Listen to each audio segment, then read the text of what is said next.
This kid is Seongwu, a former Special Forces sergeant. Today is the day he returned to school. That day his friend Manhwa was one of the only ones who saw the phenomenon in the sky, which nobody cared about at first. He was even called crazy by the psycho sergeant. However, during a boring class, that's when the system appeared. What is the best class to survive the apocalypse? At that moment the lights went out and everything went dark. The only thing everyone could see was the system, and they only had 15 seconds to decide if they would be relevant or become background NPCs. Everyone had to choose a class. The classes were cards to pick from, and there were many of them. Suddenly one of the cards started glowing, and a sword fell in the middle of the room. The warrior card that had just disappeared was behind it. With time running out, he could only think of one thing. The number of stars on the cards was different, so he chose the one with the most stars, and ended up getting the 5-star Necromancer class. Little did he know, he just downloaded a broken hack. Time ran out, and those who didn't choose lost their chance for now. No one understood anything, but one thing became clear. The guy who chose warrior got a sword, and Seongwu chose Necromancer and got absolutely nothing. Suspicious, very suspicious. But before anyone could complain,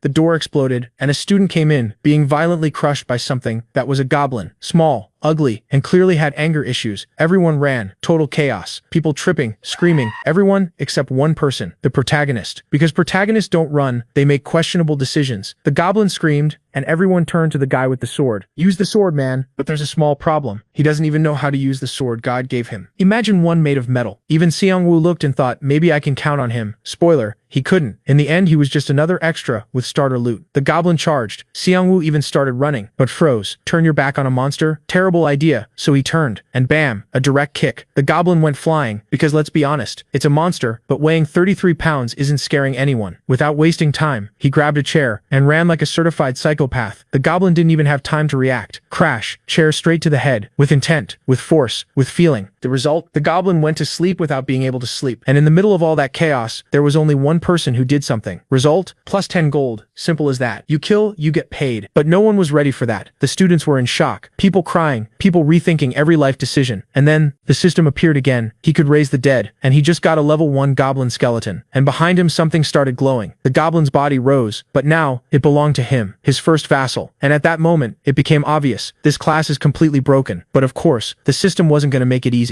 More goblins rushed through the door, and the little skeleton, standing still, motionless, waiting for orders. Better discipline than half the class. Seongwu gave the command, and the skeleton rushed in instantly. No fear, no pain, no plan, just violence. But there was a problem. It was 2 against 1. Result, he lost an arm. Poor little skeleton, just got summoned, and already on hard mode. Seongwu tried to help, so he asked the fat guy for the sword. Mistake. Big mistake. The guy snapped, it's mine, of course, because he was clearly making great use of it so far. Seongwu just said, then go kill them. But obviously, he won't. So plan B. Chair again. Seongwu ran like a madman, and together with the one-armed skeleton, they finished the goblins. But when it was over, the skeleton came back, walking slowly, staring right at him. No expression, no blinking, just staring. And Seongwu, uncomfortable, very uncomfortable. Stop looking at me like that. And the worst part, the skeleton obeyed and became sad. Congrats, you just made a depressed skeleton. But now, he could summon more. An entire army of 3 monsters, or almost that, because he quickly hit the limit. Meanwhile, the rest of the class was still in panic. The teacher tried to calm everyone down with 0 success, so Seongwu went to the window and looked outside. It wasn't just the school. The entire city was in chaos, maybe even the whole country. And that's when it became clear, this wasn't an incident, it was the beginning of the end.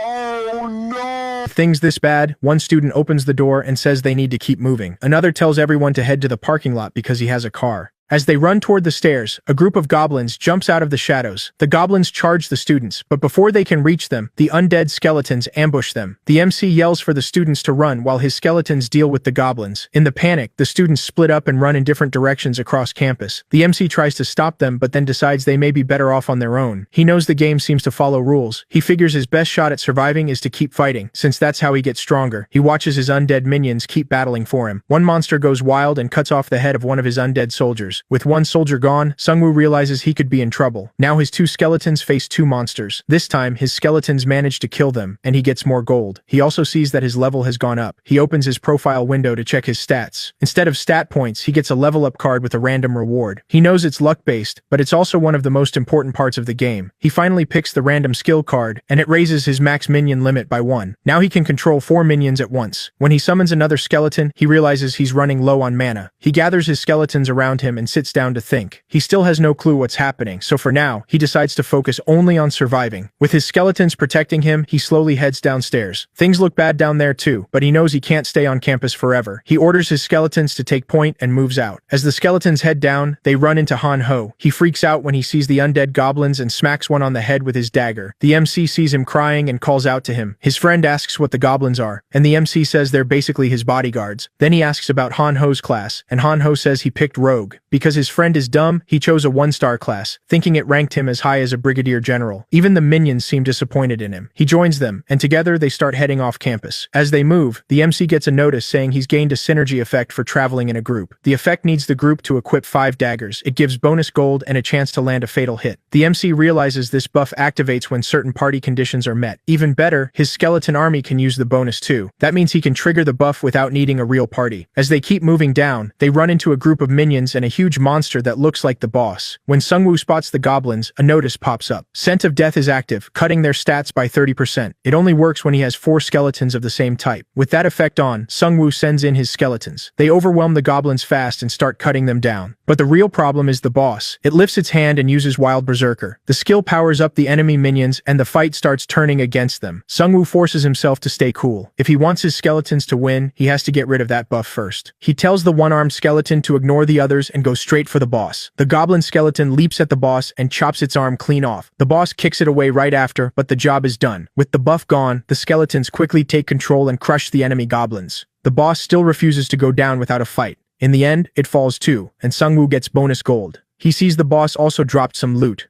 One item is a spear, and the other is a wristband that boosts nearby allies. After picking them up, he looks at the one-handed skeleton standing there, like it's waiting for praise. Seongwu smiles and pats it on the head, which makes the skeleton perk up. Then he keeps moving with his friend. A little later, he hears people nearby. Seongwu tells his skeletons to hide so they won't scare anyone. A crowd of students is gathered by the exit gate. One guy tries to calm them down, saying he already contacted the student council, but the college's main gate is locked, and no one can get out. Seongwu knows the guy already, Jin Seok, a bully who also messes with women. Because he's on the student council, he acts like he's in charge. Seongwu wonders if he's just showing off. He tells Seongwu and Han Ho to help protect the other students since they have weapons. Then he asks Seongwu's class and proudly says he killed 1 goblin. While Seongwu is cringing at him, a nerdy guy with a sword runs over and says he hears goblins near the stairs. Jin Seok tells everyone to hide in the cafe while they guard the front. At the same time, Seongwu calls Han Ho over and points to the message on the door. It says the door will stay shut until they beat the boss within a time limit, and if they fail, the boss gets stronger. Seongwu realizes no one is coming to save them. If they want out, they have to kill the boss. Then Jin Seok comes back, introduces the nerdy guy, and tells Seongwu to hold off the goblins. Seongwu asks if he read the message on the door. The guy says he did, but he's waiting for rescue. He thinks the Korean army will show up and save them. Seongwu knows waiting for help is a bad idea. As he heads back toward the stairs, he sees a pack of goblins rushing at him. The nerdy guy nearly has a heart attack when he sees them. Then the skeletons appear too, which makes him panic even more. Seongwu signals the skeletons to stop and explains that they're under his control. He calls Jin Seok an idiot and sends the skeletons into battle. With the synergy buff and scent of death active, the goblins don't stand a chance. From the cafe windows, the students watch Seongwu's skeleton army fight the monsters. Seongwu joins in too, smashing goblins with his spear. Jin Seok stares in shock, even though he was ready to run the first chance he got. When the goblins try to flee, Seongwu orders his skeletons to block the stairs. He knows he has to prove he controls these skeletons. If he wants help against the boss, the others need to trust him. His wristband triggers Wild Spirit, speeding up all his minions. These little goblins aren't a real threat now, but Seongwu knows stronger enemies are coming. The students begin to realize Seongwu is controlling the skeletons. As his army wipes out the remaining goblins, the crowd starts cheering. They're finally beginning to trust him. Seongwu checks the dead monsters for loot, but only gets a message saying he earned a roulette ticket. He wonders how that's supposed to work when he doesn't even have an inventory. Then they all head back to the others. Seongwu smirks at Jin Seok and asks if he was any help. For a moment, everyone just stands there, unsure what to do. Seongwu tells them they still can't leave because the door won't break. He explains that they have to kill the boss first, and it's somewhere in the building. As soon as they hear that, everyone starts backing away. None of them wants to face the boss. Seongwu warns them that failing will make things much worse, and they may end up facing even stronger monsters. Then one student raises a hand and says he saw the boss before. It seems to be on the roof. Knowing that's where he has to go, Seongwu asks if anyone wants to come with him. Just like he expected, no one wants to go. Even Han-ho wants to stay behind, but Seongwu makes him come since his class can boost the skeletons. While they're talking, a girl named Jisoo cuts in and says bringing more people might actually make things worse in a tight space. She points out that Seongwu already has skeletons, so adding people weaker than them would be useless. Seongwu thinks she's a little too quick to judge since they still don't know enough about the boss. He glances at Jin Seok, but Jin Seok starts shaking and says he has to stay behind to protect the students. Realizing no one else is coming, Seongwu heads up with the team he has. As they climb, they run into another wave of goblins. The goblins trap them from both above and below on the stairs. Without hesitating, Jisoo charges straight at them and cuts them apart. She fights with a longsword, and it's obvious she knows what she's doing. Han-ho is blown away by her skill. Meanwhile, Seongwu handles the enemies above. After the wave is cleared, they keep climbing. A few flights later, they find an injured professor. Seongwu runs over and asks what happened. The professor says that when the monsters attacked, he led his students to the roof to keep them safe, but it was a terrible mistake. A horrifying monster up there killed them all. He grabs Seongwu and begs him not to go, because he doesn't want him to die too. Seongwu grips his spear and gets to his feet. A new quest appears: kill the boss and avenge the professor. It also says this choice will shape his destiny. Knowing this is a key moment, Seongwu gathers his skeletons and heads up. As soon as they reach the roof, a message tells them they've entered the boss room. The roof is a slaughterhouse. None of the students there survived the boss. Only some minions are left. Seeing that, Jisoo gets furious and moves to rush the monsters, but Seongwu stops her and tells her to wait. He knows they have to stay calm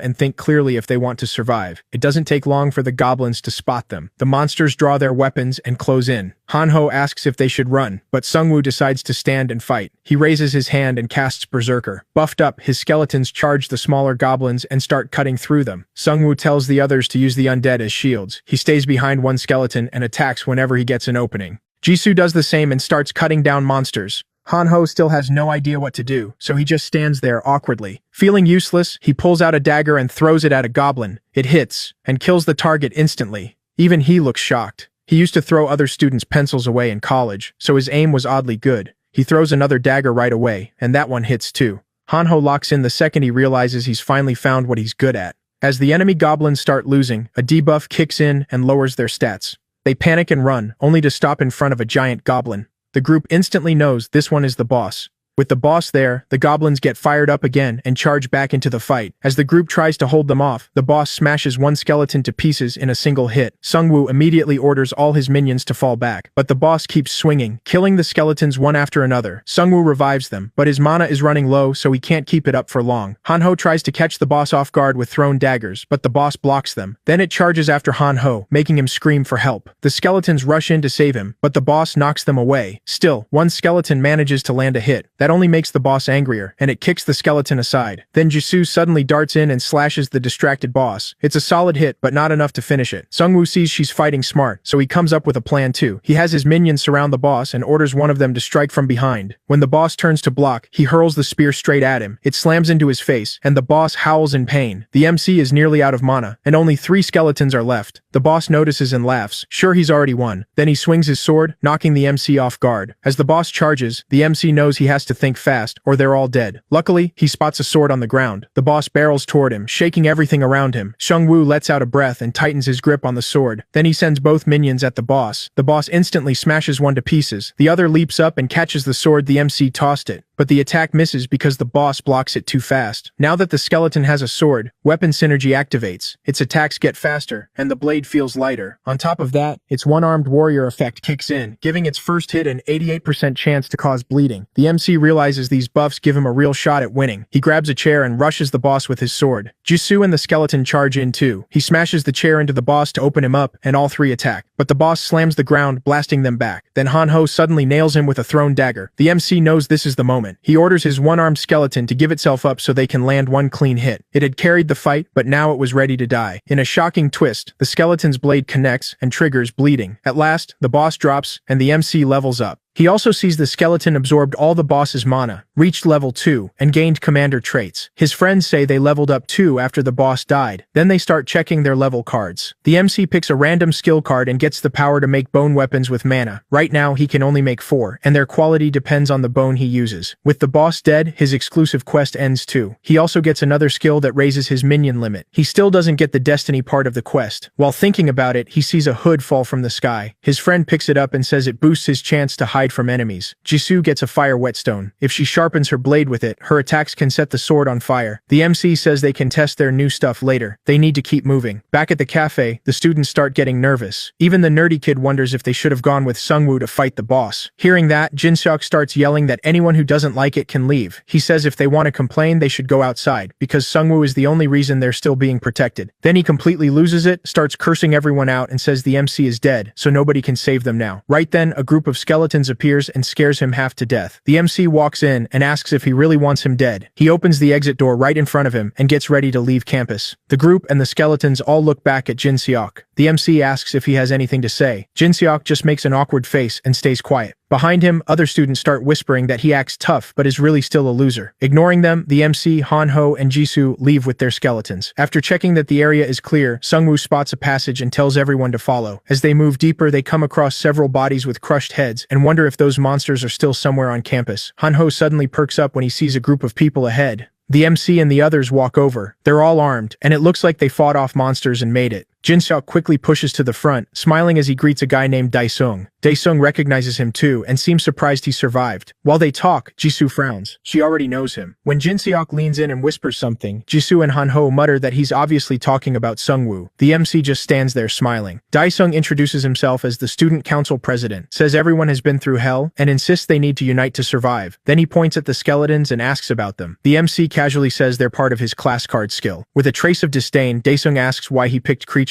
that kill people. Seongwu immediately sees what he's doing, trying to paint him as dangerous. Dae-sung says if he wants to join them, he'll have to get rid of every skeleton. Annoyed, the MC asks what happens if he says no. The student council president raises a hand and asks everyone if they really want those creepy skeletons in their group. Han-ho gets mad at the word creepy, but after looking at the skeletons, he kind of agrees, though he still thinks they're cute. The MC says the skeletons are part of his class. If he destroys them, he loses his weapons. And in this world, survival depends on protection, and they provide it. Dae-sung smirks and says he doesn't need to worry because their group will protect him. Then he asks one last time if he wants to join them. That sets Jisoo off. She steps forward with her sword and says they don't want to join him anyway, and being student council means nothing now. Dae-sung looks at her and asks if she's from social and physical education. Smirking back, she says none of that matters anymore. The university is basically destroyed. He tells them to calm down and think over his offer again. That only makes her angrier. She brings up how he stole student fees by forging checks during a festival and reveals she was the one who reported him. As the group starts to leave, he yells that they'll regret giving up the synergy effect by not sticking together. After they get away from the student council group, the MC asks Jisoo if she has a personal issue with Dae-sung. She says he's just a bully who comes to campus to chase girls and harass women. Han-ho grumbles when he hears the student council president is that kind of scumbag. Jisoo says they should focus on leaving campus first and avoid crowded places since monsters might target big groups. Seongwu thinks for a moment and suggests the footpath by the hill since it leads to the main gate and avoids most people.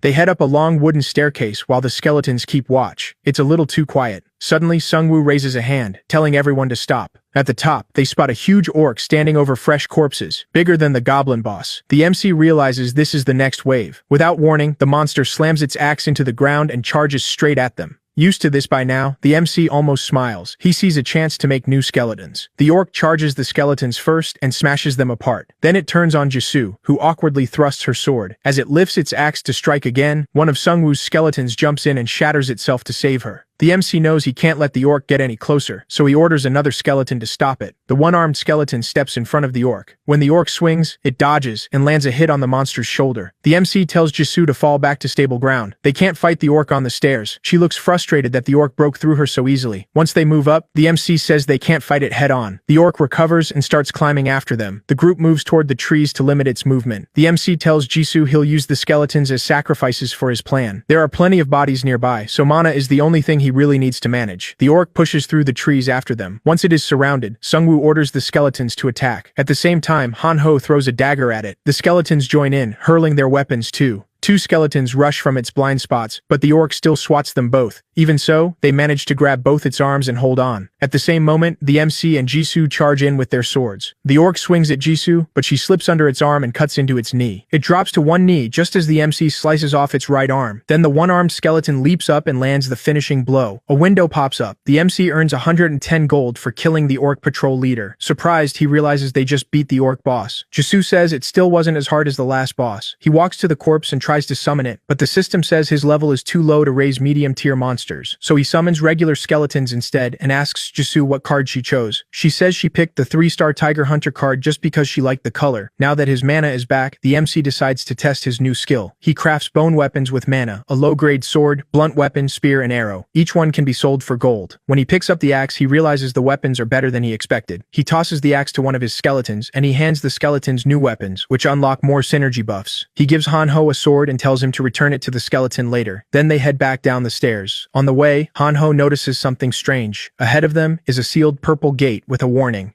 Beat the boss in 8 minutes, or every monster gets twice as strong. Seongwu groans. This is the second time they've run into this. At the same time, another alert says orc squads have started hunting, drawn by the smell of hunters in big groups. Jisoo realizes bigger groups attract more enemies, so sticking together may be a bad move here. At the same time, an orc goes after the student council team. From outside the building, Jisoo and Hanho hear their screams. Seongwu feels relieved they didn't go with them. The three of them realize a large group isn't always safer. Another alert announces the first orc wave. 5 orcs are coming for them. Hanho starts freaking out when he sees them coming and asks Seongwu what the plan is. After a quick pause, Seongwu smirks and says he's got an idea. He plans to build a trap with nearby cars and his skeletons. As the orcs come down the road, one spots Hanho standing on a car, yelling and calling them pigs. Enraged, the orcs rush him. Right before they reach him, a car door swings open and knocks them off balance. That's when Seongwu and Jisoo strike. She draws her sword, and his hidden skeletons swarm in. The skeletons hit from every side, giving the orcs no chance to react. Once the orcs are dead, a system message confirms the win.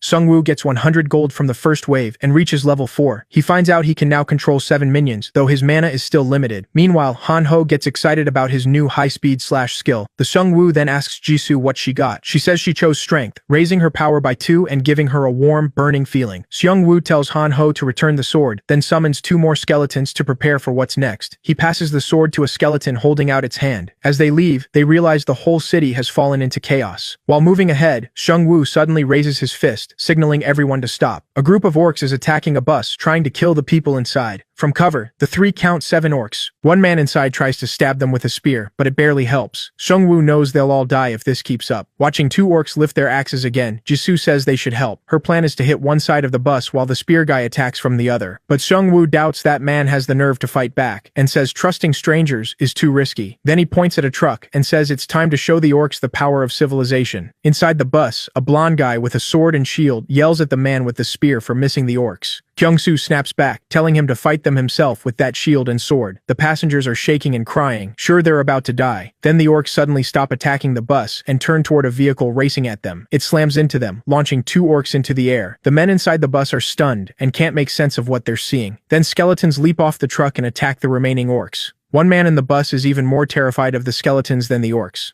After it all settles, the people inside wonder if the skeletons are gone. Then a skeleton suddenly appears at the window. The man drops his spear, falls over, and screams for it to go away. Hanho knocks on the bus door and tells the scared man to open up. But even when they say they're human, he's too afraid of the skeleton to listen. After wiping out the orcs, they leave. The scene shifts to Hanho hitting a vending machine with his hammer. Seongwu asks what he's doing. Grinning, Hanho says he has no cash but wants a soda, so he's trying to smash the machine. The blonde guy they just saved walks over to buy him a Coke, only to find the machine already broken. Seongwu scratches his head and asks if they should get back to talking. He points at a machine and asks if it gives out items. Seongwu nods and says they tested it before, but with so little gold, they could only use it once. Then he notices an old TV with a sticker saying, "If you need this, go ahead and take it," and guesses following that message might give them an item. Suddenly, the TV turns on and welcomes them to the E-Class store. Seongwu taps the screen and starts checking the shop. The store lets them try their luck with bronze, silver, or gold rewards, and E-Class shops carry items up to gold rank. As he looks through it, Hanho and Jisoo ask if the shop really works. He says there's only one way to find out. Hanho has around 360 gold, and Jisoo has 584. Seongwu, though, has 1,552 gold, enough to try the silver roulette too. But he also has an unlimited rank roulette ticket, which lets him pick an item from any rank. Hanho stares in shock when Seongwu chooses the gold roulette. His luck holds, he lands first place. For that, he gets a blue orb called the Tear of the Sea Spirit, a legendary item that boosts his mana by 300 and mana recovery by 200. This is exactly what he needs, since mana has been his biggest problem. After that, he spends more gold on the silver roulette and gets second place, winning a shield. Jisoo also gets second place and receives a skill called Leader of the Expedition Force. Hanho, though, only gets third place and ends up with potions, which leaves him disappointed. Seongwu tells him those potions could still matter later. Jisoo says the fight at the sports field is still going, so they should help. Hanho asks if they'll use the same plan again, but Seongwu smiles at the truck and says he's thinking bigger this time. Elsewhere, the student council group cries out as orcs attack them. Daesung tells everyone to group up and get ready to run while he holds the line with his sword. One of the men tells him there are still people trapped in the stands. Daesung says to ignore them. They don't have time to worry about anyone else. Then he orders Jin Seok and Yongmin to lead since they both have shields. The group suddenly sees a bus charging at the orcs from behind. The bus tears through them without mercy, while the man driving laughs like a maniac. After crushing the orcs, Hanho leans out and yells for everyone to get on the bus. The players outside realize they should have followed them from the start instead of staying behind. Jisoo jumps off the bus and faces an orc, wanting payback for last time. When it swings at her, she blocks with her sword. This time the blade doesn't get forced back. She cuts the orc down with her burning sword and turns back proudly, only to find Seongwu and his skeletons already wiping out the rest. She sees how well he fights by keeping his distance, while his summons do the work. That makes her feel a little foolish for putting all her points into raw strength just to overpower orcs. As he keeps tearing through them, she starts wondering what kind of life he had before all this. After the fight, he looks at Daesung and asks why he's here when he couldn't stand being near the skeletons before.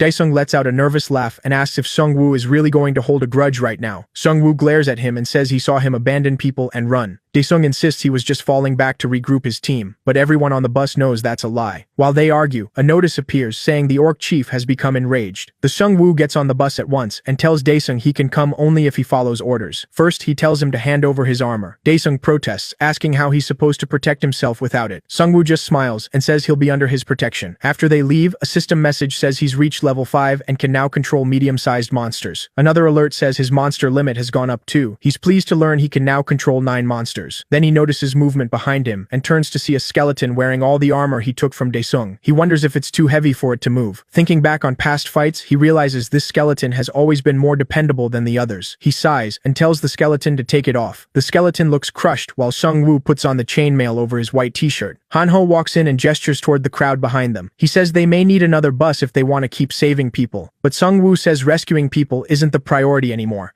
With Jisoo and Hanho beside him, he grabs the swaying bus rail and tells everyone they need to fight the orcs. A system window appears, announcing that the orc boss has started a global destruction operation. Now the monsters will hunt every survivor until no one is left. Seongwu looks at the crowd and reminds them they can't keep running forever. By the rules of this game, the only way out is to kill the boss. A guy in a tracksuit with bandaged fingers raises his hand and says he saw a huge number of orcs in the gym, around 100. That news sends a wave of fear through the crowd. Then the system warns them about a penalty for poor teamwork. 3 more alerts appear. The first says at least 10 players are still below level 5. Cutting their movement and attack speed. The second says at least 10 players haven't killed a single monster, lowering their attack power and gold gain. The third says that because most of them are hesitating, the chance of confusion has gone up. Seongwu lets out a long sigh. He knows they can beat most of the orcs, but now one thing is obvious. He tells them he'll fight the orcs himself. To him, a weapon means nothing if you don't know how to use it. Jisoo and Hanho try to stop him, but he gives them the same answer. The crowd just stares, wondering if he's lost his mind. The student council members smirk, thinking this could be the perfect chance to get rid of him. Jinseok looks out the window, calls him an idiot, and says he'll be dead soon. Jisoo knows it's a bad plan and tries to talk him out of going alone. He reminds her that on the first floor, she said there was no point in sticking together. His skeletons are stronger than most people on the bus, so bringing others wouldn't help much. Jisoo knows his plans usually work, but this time the risk feels much bigger. Seongwu walks out onto the field with his skeletons, and everyone watches from the university windows. His friends stay on the bus a short distance away, ready to pull him out if things go wrong. In the middle of the field, Seongwu suddenly stops as dark enemy shapes appear. The orcs pour onto the field roaring, then charge him all at once. He studies them, trying to spot the chief. Since no special system message appears, he guesses this is only a mid-level boss. A red orc lifts its axe toward him and growls. Seongwu moves up to the stands and orders his minions forward. His shield scrapes as he sets it down. At the top of the stairs, he chooses to make his stand. The orcs roar and rush the stairs, while the skeletons raise their daggers to strike. Seongwu instantly uses Wild Berserker, boosting the goblins' strength and attack. But instead of meeting them head-on, the skeletons hurl their daggers at the orcs. A few orcs drop, but the boss blocks the attack. Seongwu sees the throw failed and orders his skeletons to charge, even knowing it's basically suicide. The orc boss tears through all the skeletons, and Righty glares at it with fire in his eyes. Seongwu places a hand on Righty's skull and tells him to wait. After wiping out the skeletons, the orcs grin, until something slams into one of them from behind. An undead orc warrior stands there, now under Seongwu's control. A notice says teamwork has triggered the first synergy stage. He unlocks weapon synergy, which needs at least 5 axes and boosts attack power and speed for the first 10 seconds. the orcs struggle against the undead, who don't bleed and never get tired. From the top of the stairs, Seongwu and Righty watch the undead orcs crush the living ones below. Students at the windows can only stare as he wipes out the orcs by himself. Behind the shaken orcs, Jisoo, Hanho, and the bus driver watch the fight too. Jisoo's eyes widen as she remembers their last talk and realizes he had planned all of this. Seongwu checks the system alert showing his mana and smiles when he sees it rising. He wonders if this is what a legendary item can do. Skulls drift over the battlefield as another alert says the orcs are weakened by the heavy scent of death, cutting their stats by 30. Terrified, they start to run, but their leader roars, boosting morale and cutting that debuff in half. With a shout, the orcs charge him again. On the other side, Seongwu's undead army braces for them. Righty climbs onto the fence above Seongwu and leaps in to support the undead. As he charges, he draws his sword and starts cutting down orcs. With the undead orcs beside him, the skeleton rushes the enemy on Seongwu's command. After the last orc falls, Seongwu sits on the steps and exhales. Then a notification says he earned a lottery ticket for defeating 100 monsters, ranking up to infinite status as the 21st player to do it. That means 20 players got the ticket before him. Then he hears a bus engine. Someone is trying to drive the bus away and escape, but they slam into the pink wall and can't get out. Annoyed, Seongwu sees the student president's group getting swarmed by orcs. They were the ones who tried to flee in the bus. They scream for help as the orcs try to drag them away. Frustrated, he facepalms. They ignored his orders and made everything worse. As Seongwu gets ready to save them, the other students are told to come with him. He'd rather fight alone, but he lets them join as long as they stay out of his skeleton's way. He heads into the building with 2 undead orcs.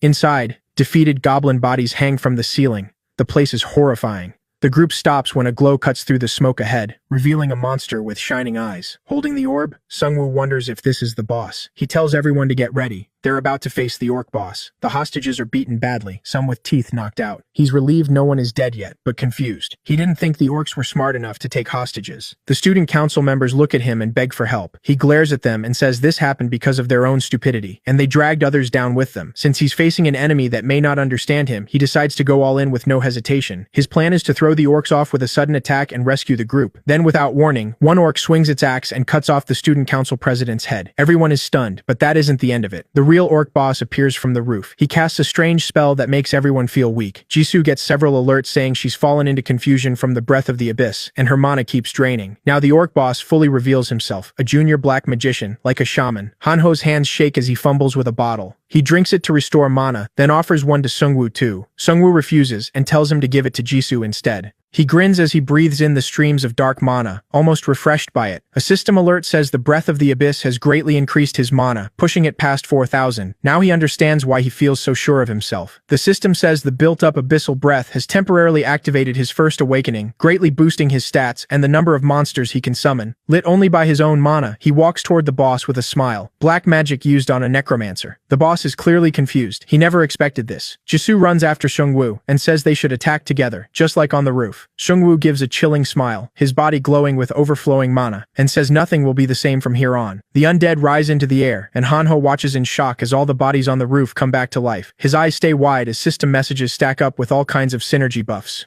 Meanwhile, Seongwu looks terrifying, ready to show the boss the real power of death. The orc shaman starts smashing the undead warriors to pieces, but a system alert reveals they have a guaranteed chance to revive. No matter how many skeletons the shaman destroys, they keep coming back. Every time he kills one, Seongwu brings it right back, and the orc shaman starts to wear down. The shaman stares at Seongwu, who now looks like the real monster. Seongwu asks if he finally understands who he's facing. With glowing eyes, he looks straight through him and says, "This is the true nature of death." The shaman shrieks in fear, unable to figure out how to beat him. He tries to run, but the undead army closes in from every side. Seeing that, Seongwu tells him he's a fool if he thinks he can escape death. The shaman screams as skeletons leap at him from all directions. He tries to fight them off, but there are just too many. In the end, Righty lands the final blow and ends it. Seongwu gets 1,055 gold for killing the junior black magician. After the orc chief dies, Righty absorbs his mana and ranks up. Seongwu realizes his minions need to land the boss kill to gain experience, so he opens his minion list. He now has 33 skeletons, including one level 3 veteran, when Hanho calls out and says something is coming out of the boss monster's mouth. When Seongwu checks, he sees it's an item. The description says it gives devil traits, and once he puts it on, taking it off will need many sacrifices. He doesn't really know what that means, so he guesses it's probably similar to his Necromancer class. He equips it and gains the devil attribute. Now every attack can drain mana from his enemies. Then all his skeletons collapse into piles of bone as the orc shaman's spell finally ends. They return to the other students, who cheer after the boss goes down and call Seongwu their hero. But he doesn't enjoy it. He doesn't need more people around, and he knows sticking with too many lowers his odds of surviving. Now that the boss is dead, the seal breaks, and the exit doors swing open. The students wonder if they can finally leave and start talking over what to do next. Some decide their best chance to live is staying with Seongwu. Han-ho checks his phone, clearly worried, and says this is happening all over the world. He wonders if his parents are safe. That makes Seongwu think about his own parents too. A bus suddenly pulls up, and Kyung-soo tells everyone to get on.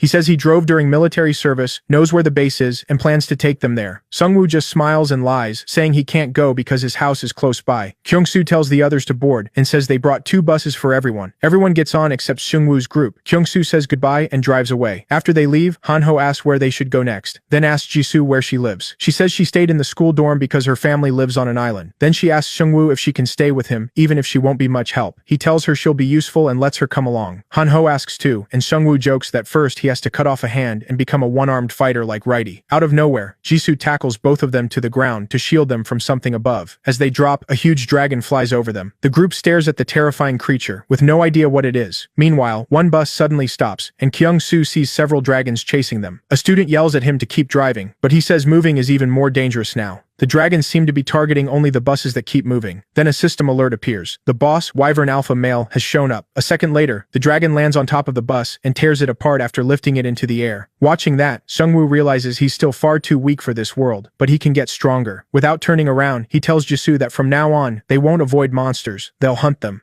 She looks confused and asks what he means. He says they can't survive by only reacting. If they keep doing that, they'll just stay prey. Maybe tougher prey, but still prey. To live, they have to overpower the monsters. He tightens his fist and leads the group toward a pack of orcs. As the monsters and players face off, a system message announces the tutorial is over. Then the hunt starts, and Seongwu sends his skeleton army to trap a group of minions. The goblins try to run, but every way out is blocked. The skeletons keep cutting them down as the goblins scramble to escape. Each kill gives Seongwu extra gold. After wiping them out, he levels up. Han-ho crawls out of hiding with a nervous laugh, joking that Seongwu handled it all alone. Seongwu sighs and says goblins are just small fry, not worth much. He checks the level up cards and picks the one that boosts strength. As soon as he chooses it, his body feels different. His skeletons keep clearing goblins farther ahead, and more gold keeps coming in. When he steps out, he finds Jisoo waiting with her blade. She smiles and says there were 9 goblins, and she killed everyone herself. Seongwu glances at Han-ho and tells him to collect the daggers the goblins dropped. Han-ho stores them all in an icebox. As they get ready to move, Seongwu says they're ignoring goblins from now on. Jisoo asks if that means he wants to hunt stronger monsters. He says goblins only give 10 gold, while one orc gives around 80, but he wants targets that pay even better. They keep moving down empty roads with no one around. Then Han-ho spots military trucks in the distance. There are piles of dead soldiers in front of them.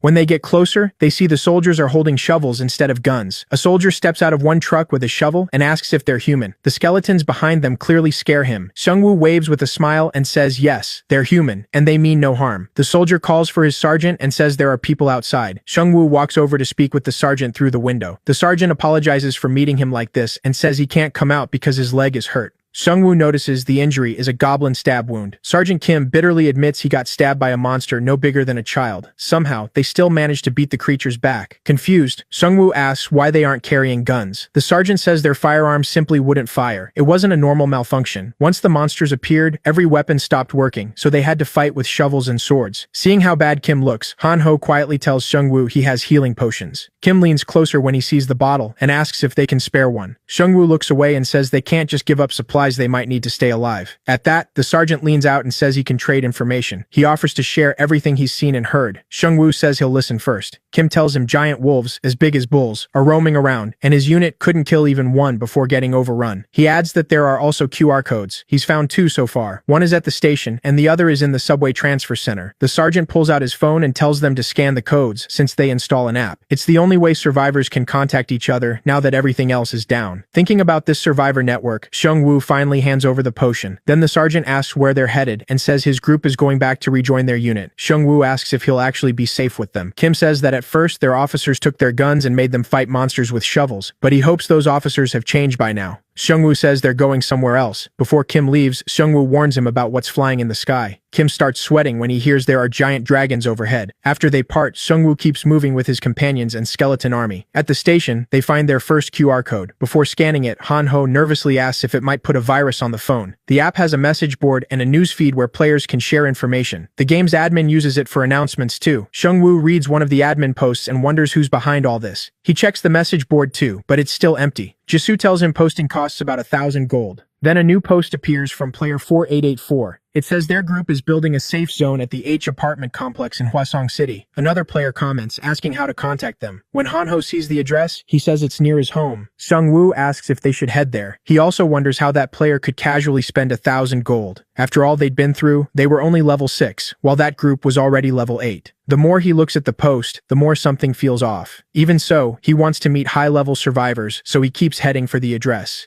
Then his phone beeps. He checks and sees a comment on the post was deleted. The player asks why it was removed, and the poster replies that someone was just talking nonsense, so they erased it. That only makes Seongwu more suspicious. Elsewhere, a muscular man looks down at his phone. He gives a creepy smile, realizing another victim has walked into his trap. Elsewhere, a man desperately tries to protect his daughter from a pack of minions with nothing but a baseball bat, swinging it to keep them back. But he soon realizes he can't hold them off and starts screaming for help. But no other players help. They just watch from nearby houses where it's safe. As the minions close in, one suddenly gets hit with a dagger. Then an undead orc charges in and starts hacking at them with its axe. The man stares in shock as Seongwu's undead army saves him at the last second. Seongwu reaches out and tells him he's safe now. Shaking, the man says his house is close, but they ran out of food. The MC gives him a few cans from his bag. He knows it isn't much, but it's all he can spare. The minions try to run, but the skeleton army corners them. Chasing them to the stairs, the group finds a dungeon sign. Han-ho asks if they should go down and finish the minions. Before they move, the man stops them and warns them not to enter the basement. He says something even worse than those green minions is waiting down there.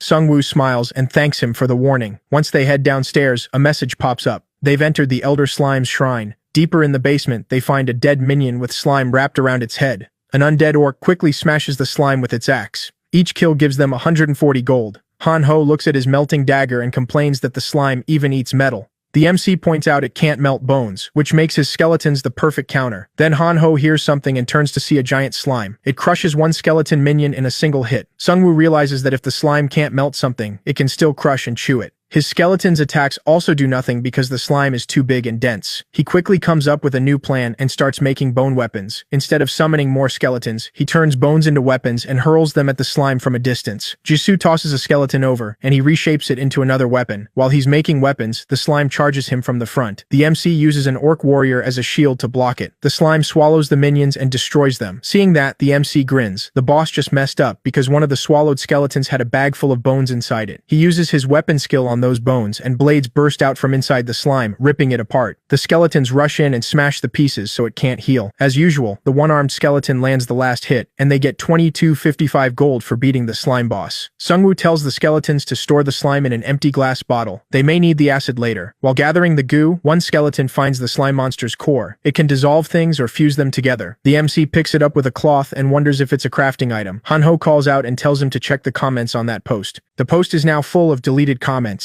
Other players ask why, but the poster keeps telling them to ignore it. Someone asks if the first player who tried to contact them made it there, and player 4884 says no. They claim something must have happened on the way. Han-ho says deleting all those comments feels really suspicious. Seongwu agrees. First they spent 1,000 gold on the post, and now they keep paying to comment too. Something is clearly off. Then we cut to an underground parking lot where a group of men is hanging around. One says hunting monsters is pointless when killing players pays better. A normal person is worth 500 gold, and a player can be worth over 1,000 depending on level. The other guy laughs and says players are easier to kill, and they enjoy it too. Nearby, two other men sit in a car. One asks about their boss, but the man beside him looks completely unstable. He clutches his head like it's splitting open and screams the name Professor Red. The other man nervously asks if he means the serial killer. The twitching man flashes back to when a monster attacked him. It was a vampire. Showing its fangs, it told him it had a use for people like him. At the same time, the MC draws his sword and asks Han-ho if he thinks he could ever kill another person. After the vampire bit him, that man became a low-rank vampire too. He can't believe it ended up like this. He and his gang had only gone to a convenience store to loot supplies.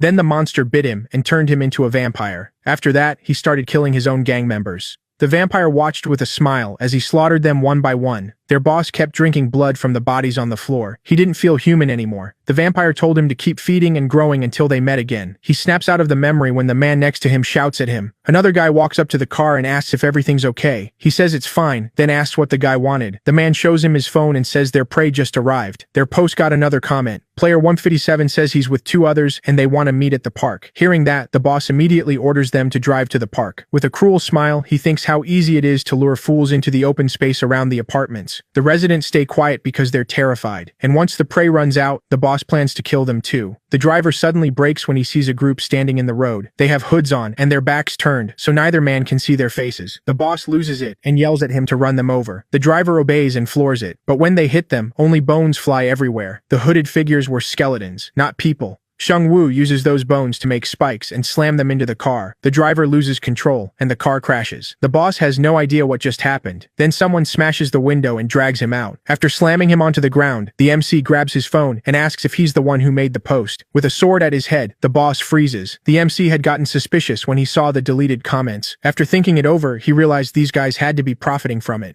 So they set a trap. But he didn't expect them to try running people down with a car. The boss glares at Seongwu and demands to know if he has any idea who they are. Seongwu answers with a hard kick to the face while one of the thugs watches. Coldly, he asks how many men are upstairs and warns he'll rip his head off if he lies. The man just starts laughing. Then he lunges and asks if the MC has ever killed anyone before. Out of nowhere, Righty appears and slices his arm open. The man screams as blood pours out. Seongwu looks at him in disgust and says that even now he still isn't cold enough to kill someone without hesitation. But his skeletons aren't like that. As an orc skeleton lifts its axe to finish him, the man starts laughing again. The MC wonders if the pain has driven him insane. He turns to the other thug and asks if they should start with his legs or his arms. That guy breaks right away and blurts out that there are 8 people upstairs. Before he can say more, the boss kills him with his claws. Hanho and Jisoo stare in shock as he murders his own ally. His torn-off arm has turned into a sharp blade. Then he rips off the man's head and starts drinking his blood. That heals him and boosts his stats too. He used to have a 3-star ninja class, but after the boss bit his neck, it changed to low-rank vampire. That class can't really level up. Instead, it steals stats from the players it kills. The man rises with a roar and activates Berserk mode, boosting all his stats by 20. The MC realizes there's a class even more brutal than his own. The group falls into a defensive formation with the skeletons in front. Seongwu knows one mistake could let the vampire wipe them out in a single blow. He sends his army in, but the vampire is much faster than he expected, so he quickly orders the skeletons back into defense. The vampire tears through them and rushes straight at the MC. He knows taking out the summoner will stop the undead. Seongwu barely gets his shield up before the vampire strikes with his sharp arm. But Jisoo cuts him from behind and he just laughs. Then he switches targets and goes after her. As he attacks, several daggers suddenly hit him from behind. He turns and sees Hanho smiling, 2 daggers in hand. Hanho starts firing daggers at the vampire non-stop. That only makes the vampire madder, and he switches targets. In an instant, he lunges at Hanho before he can react. But Righty knocks the attack away at the last second. The vampire slips past the blade. Then Seongwu rushes him from behind with an axe. The vampire reads that attack too and smashes the axe. Seongwu throws up his shield, but the hit is still too strong. He keeps dodging and mocks them for being too slow.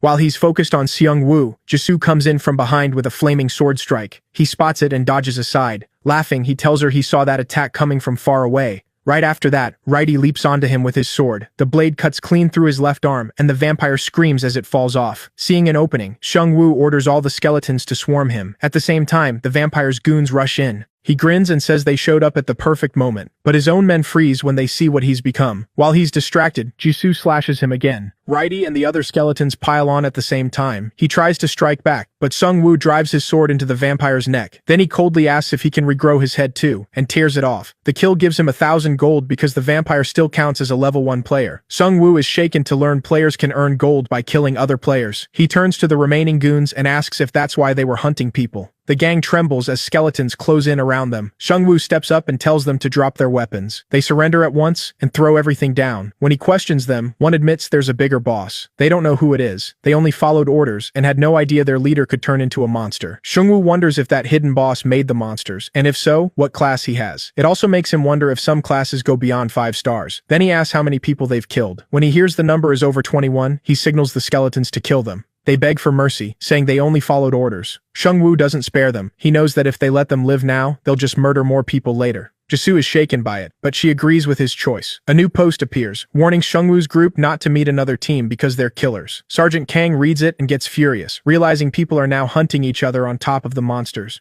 Then he sees another comment saying User 157, Seongwu's account, wipe those killers out with a skeleton trap. That makes the sergeant smile. He realizes it's the same group he met before. A soldier tells him there's a call, but he brushes it off, saying their saviors are doing fine work. The scene shifts to a man in armor reading the comments, thankful for Seongwu's group. Even now, they're still trying to protect other people. He steps out and asks his group if it's time for them to move too. As Seongwu's group walks down the road, Han-ho tells him about a new post. It's from someone called the Prosecutor of Yongdongpo, offering survivors a place to comment if they can't afford the 1,000 gold to make their own post. Jisoo and Seongwu talk about how people are using it to ask about missing family, share monster info, and explain synergy effects. It's helping a lot of players. Not long after, they arrive at Han-ho's home. He stares at it, worried, and prays his family is still alive. Seongwu tells him to stay calm and be careful. They don't know what's waiting inside. On the way up, they find dead orcs, which only makes Han-ho more nervous. Praying for his parents' safety, he opens the apartment door.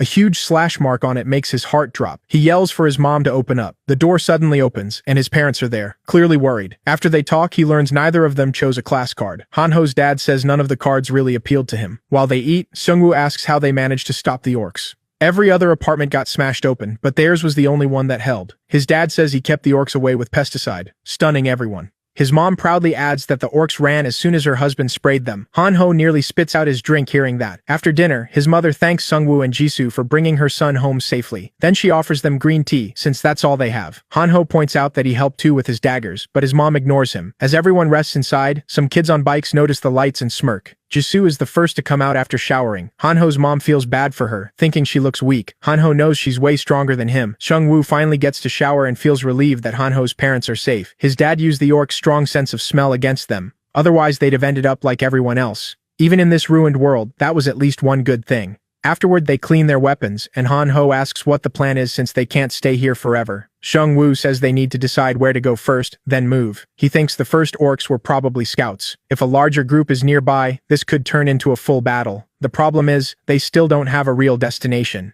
While he's thinking, Han-ho suddenly shoves his phone at him and tells him to look. The guy who opened that comment post has made another one. In it, he claims they've built a safe zone at Yongdong Post Station with help from a 3-star class user, but they need gold or food to keep it running. Jisoo asks if they can trust him. Han-ho thinks the guy really wants to help people. Seongwu isn't so sure. He says he finally understands why that first post was made. The safe zone might be real, but they still paid 1,000 gold to open a board for survivors. That makes it hard to believe they're doing this out of pure kindness. He tells them to check the comments, which are full of praise. Seongwu thinks that was the point, to build trust. Soon they may have a huge group, and then people will bring them all the supplies they need. Han-ho can't believe someone would do all that just for themselves. Seongwu says he could be wrong, but the station is too far away for them to check. Then Han-ho finds a comment from Chief Gu, saying he has another safe zone at Hwasong Fortress, but people have to pay rent. Seongwu doesn't like that part, but the safe zone interests him. He asks how far it is, and Han-ho says about 20 minutes by bus. Since it's close enough, Seongwu decides that's where they'll go next. As they get ready to leave, Seongwu apologizes to Han-ho's parents for asking them to come so suddenly. His dad just smiles and says it's fine. After bringing his son back alive, Seongwu has his trust. Han-ho's mom warns him that it isn't just monsters anymore. Bandits are roaming the area too. Confused, Seongwu asks what she means. Her husband explains they're just high school kids riding motorcycles and stealing from people. Seongwu sighs, realizing he now has to deal with petty thugs too. Then they hear a bike coming closer. When they turn, they find a group of teens trying hard to look dangerous. They stop in front of them and demand all their supplies. The kids back up the threat with baseball bats and their numbers. Seongwu smiles and asks if they really think they outnumber him. Behind him, several glowing eyes appear.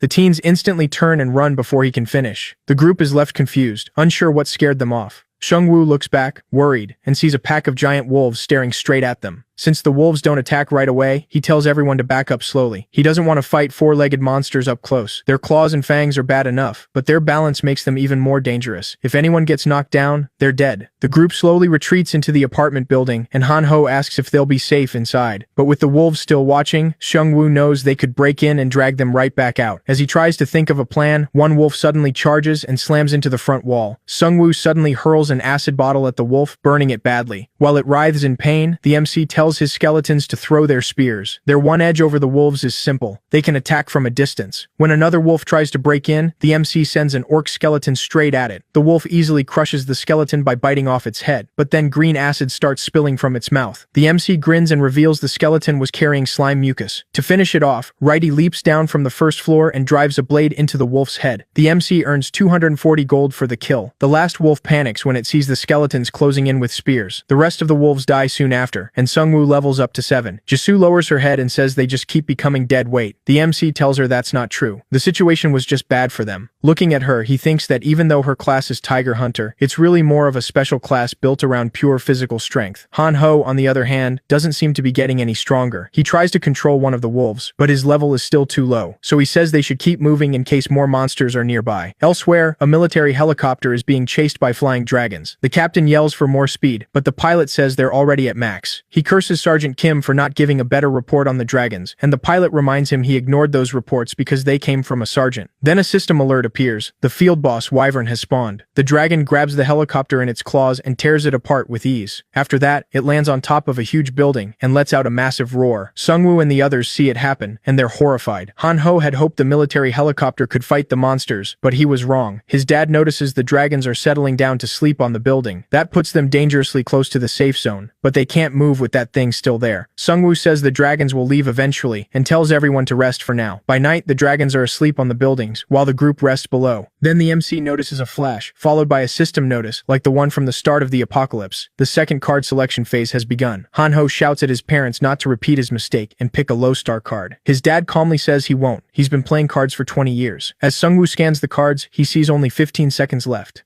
Since he already has a class, this new card will become his secondary class. One card suddenly vanishes right in front of him. That's when he realizes other people are choosing cards too. Han-ho studies the options carefully, trying to grab the card with the most stars. But the MC knows stars alone aren't enough. His second class has to work with the one he already has. Then he finds the perfect card and picks it right away. He chooses a 3-star link card for the Dark Mage class, and the system says it will merge with his current class to give him new skills. He checks his skills and feels satisfied. They match his Necromancer class perfectly. Meanwhile, Han-ho starts crying because he accidentally picked a 1-star priest card. Its new skill gives him a 10-second shield after he kills an enemy. While he's still upset, his dad asks if he picked the right card. He looks up and sees his dad's 3-star Pioneer class card, which lets him create safe zones. Seongwu gets excited. Now they don't need to go to the fortress anymore. While Han-ho's dad keeps showing off, he asks his wife what class she chose. She says she picked the 1-star chef class. He says she should have picked something useful in a fight. While that goes on, Seongwu turns to Jisoo and asks about her card. She says she got the 3-star Hitman card. It gives her a sharp danger sense that boosts her awareness when she's threatened. She realizes the MC has become really strong. He fights smart and stays calm even under pressure. Jisoo knows she can never be just like him, no matter how hard she tries.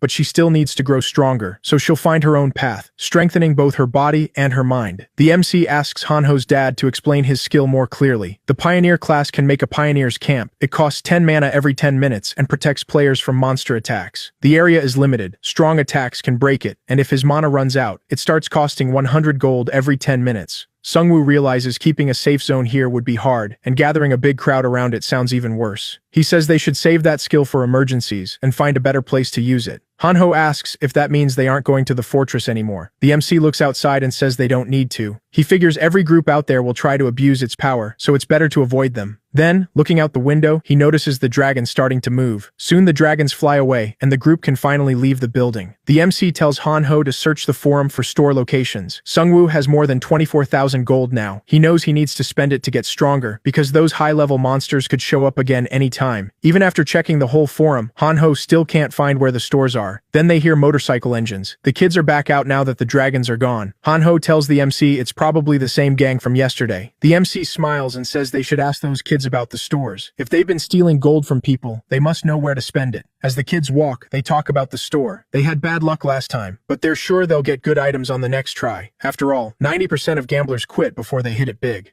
The kids finally return to their hideout, but the place looks empty. They quietly unlock a room and find all their friends hiding inside. One of them asks where Yujin is. The other kid starts crying and says the man came back and took Yujin because she hadn't collected enough money. Then Yujin suddenly walks in and tells him to shut up. He asks if she's okay, but his face changes the moment he sees her clearly. She looks like a vampire. He walks past her and heads into their boss's room. The boss calls him Taishong and asks why he killed Wusuk, saying the man was loyal to their cause and was their leader. The kid says Wusuk attacked them first, so they had no choice. The boss asks if he'll kill Yujin too. Then he stands and says that when vampires stop drinking blood, they slowly lose their minds. Taishong hesitantly asks if he even knows how many people Wusuk killed. That sets the man off, and he snaps, asking if Taishong is talking back. He reminds him that their boss was generous enough to let them work for him, and warns that they won't survive if they disobey. Taishong turns to leave and says he'll figure it out himself, but the man stops him and warns that if he doesn't bring back 10,000 gold in 2 days, he'll be the next to die. As this happens, he starts hearing voices outside. Seongwu and the group have entered the hideout, and the MC mocks their customer service. Thinking he's a buyer, the boss asks what he wants. The MC points his sword at him and tells him to hand over everything. The vampire starts laughing, saying they have no idea where they've walked in. When Seongwu notices the fangs, he asks if this guy is the boss of the apartment gang. The boss gets furious when he realizes these are the people who killed his gang members. He charges at them, but an orc skeleton catches both his arms. The MC presses his sword to the vampire's neck and asks if he can regrow his head. 2 orc skeletons hold him down while Seongwu drives the blade halfway into his neck and warns him not to move. Then he asks if he's the vampire lord. The vampire just laughs. Then he instantly breaks free and shatters the sword. He lunges for the MC, but several daggers hit him first. It almost seems like the MC already knows what he'll do. Before the vampire can react, Jisoo rushes in and cuts off one of his arms. He screams as blood pours out. He can't properly heal the arm because her attack has a fire effect. Jisoo swings again, her sword blazing with fire. This time, though, he slips to the side. At the same moment, she ducks and cuts him again. That enrages him, and he starts going after her. But she can actually keep up with the vampire's speed. During the fight, he grabs her sword and tries to counterattack, but her new skill warns her, and she dodges easily. Then the orc skeletons strike the vampire from behind. Thanks to the MC's new skill, they're boosted by Death's aura, which makes them stronger and weakens their enemies. Seongwu realizes his undead would have folded against the vampire before, but his new skill is letting them hold their ground now. The orcs quickly force the vampire down to his knees. With no way out, he panics and asks what they want from him. He looks at Seongwu and figures out he's controlling the skeletons. Since Seongwu looks fragile, the vampire thinks he can kill him in one hit. He decides to stall with talk, get close, then strike. But before he can move, bone spears punch through him. Seongwu says he can still talk with spears through his chest, then glares at him and asks if he wants more. Taisong watches in shock, unable to believe they beat something that strong. The vampire laughs and warns them not to get cocky just because they won. Then he starts changing into a terrifying monster and says they'll all die once the plan is complete. Seongwu is done listening, so he tells Jisoo to finish it. She cuts his head off at once, and that ends him. Seeing that, Taesung begs for his life and says he and his group. Seongwu just smiles and says he only wants everything they stole. The thieves hand over all their gold, but it isn't much. Jisoo looks at the vampire's corpse and asks if this boss is the same one the other vampire mentioned. Seongwu says whoever this is, he's getting stronger. He even has people collecting money, so he's clearly planning things out. Jisoo can't believe someone adapted to this new world even faster than Seongwu. Those guys seemed way better built for this world than the old one. Seongwu knows more vampires will appear soon, since the boss and his men can turn players into vampires. He wonders if he can ignore them, but he can't. Right now, it takes his whole team just to bring down one. If they attack in a group, his side won't stand a chance. After today, he knows they'll face the vampires again. Then Seongwu turns to the teenagers and asks about the store. Taesung quickly offers to guide them there. Then everyone freezes when a red system message appears. It says some players still haven't chosen a card, even after getting a second chance. Seongwu can tell something bad is coming. One of the teens starts screaming. He still hasn't picked a card. He says the whole thing felt suspicious, so he didn't trust the system. Then he points at another guy and says he didn't choose one either. Another red message appears. Anyone who still hasn't picked a card will now turn into a monster. Both players scream as the change starts. The moment Seongwu sees it, he knows they can't win if the transformation finishes. He orders everyone to attack before it completes. Outside, Hanho's parents wait nervously. His mom wonders if it's really okay to hurt all these thieves. Hanho's dad snaps back that those teens made people suffer and even killed some of them, so they deserve this. Inside, the orc skeletons do everything they can to kill the monsters before they fully change. Seongwu knows that's their only chance. Suddenly, one wolf monster attacks and snaps a skeleton in half. Seongwu is stunned by its raw strength. Righty and the orcs keep pounding the werewolves until they finally bring them down. Each kill gives him 3,000 gold, and he levels up to 8. He stares at the bodies in horror, wondering what kind of monsters they were to give that much gold. He picks a random stat card and gets +3 speed. He's pleased with that, and Jisoo says he needs better stats since enemies will target him once they realize he controls the skeletons. Meanwhile, Hanho is still freaking out, wondering if this is the kind of monster they'll keep facing. Seongwu says he has a plan. He'll try turning the monsters into his minions. He avoided doing that to humans before because it could ruin his image with other players, but now things have changed. Plenty of players still haven't chosen a card, and they'll become monsters soon. If he wants to survive, he can't worry about his reputation anymore. As he turns the skeletons into his servants, he thinks they might even be able to stand against the vampires. Taesong watches in shock as his friend becomes one of Seongwu's skeleton soldiers. Seongwu gives him a cold look and asks where the store is. Taesong tells him it's inside a used car complex, and the people running it are far worse than his group. They only stole from people, but those men work for the vampires and hunt people for them. Hearing that, Seongwu tells him to lead the way. They head into the car complex with orcs and werewolf skeletons around them. Seongwu immediately feels something is wrong. There are no guards in sight. Then a loud crash echoes out, and he orders everyone to hide. From cover, they watch a bear monster fighting a vampire. The vampire is losing badly as the bear smashes him with iron chains. Seeing those chains, Seongwu wonders if the vampires kept the monster captive. Then he realizes it was probably a kidnapped human who turned into a monster after failing to choose a card.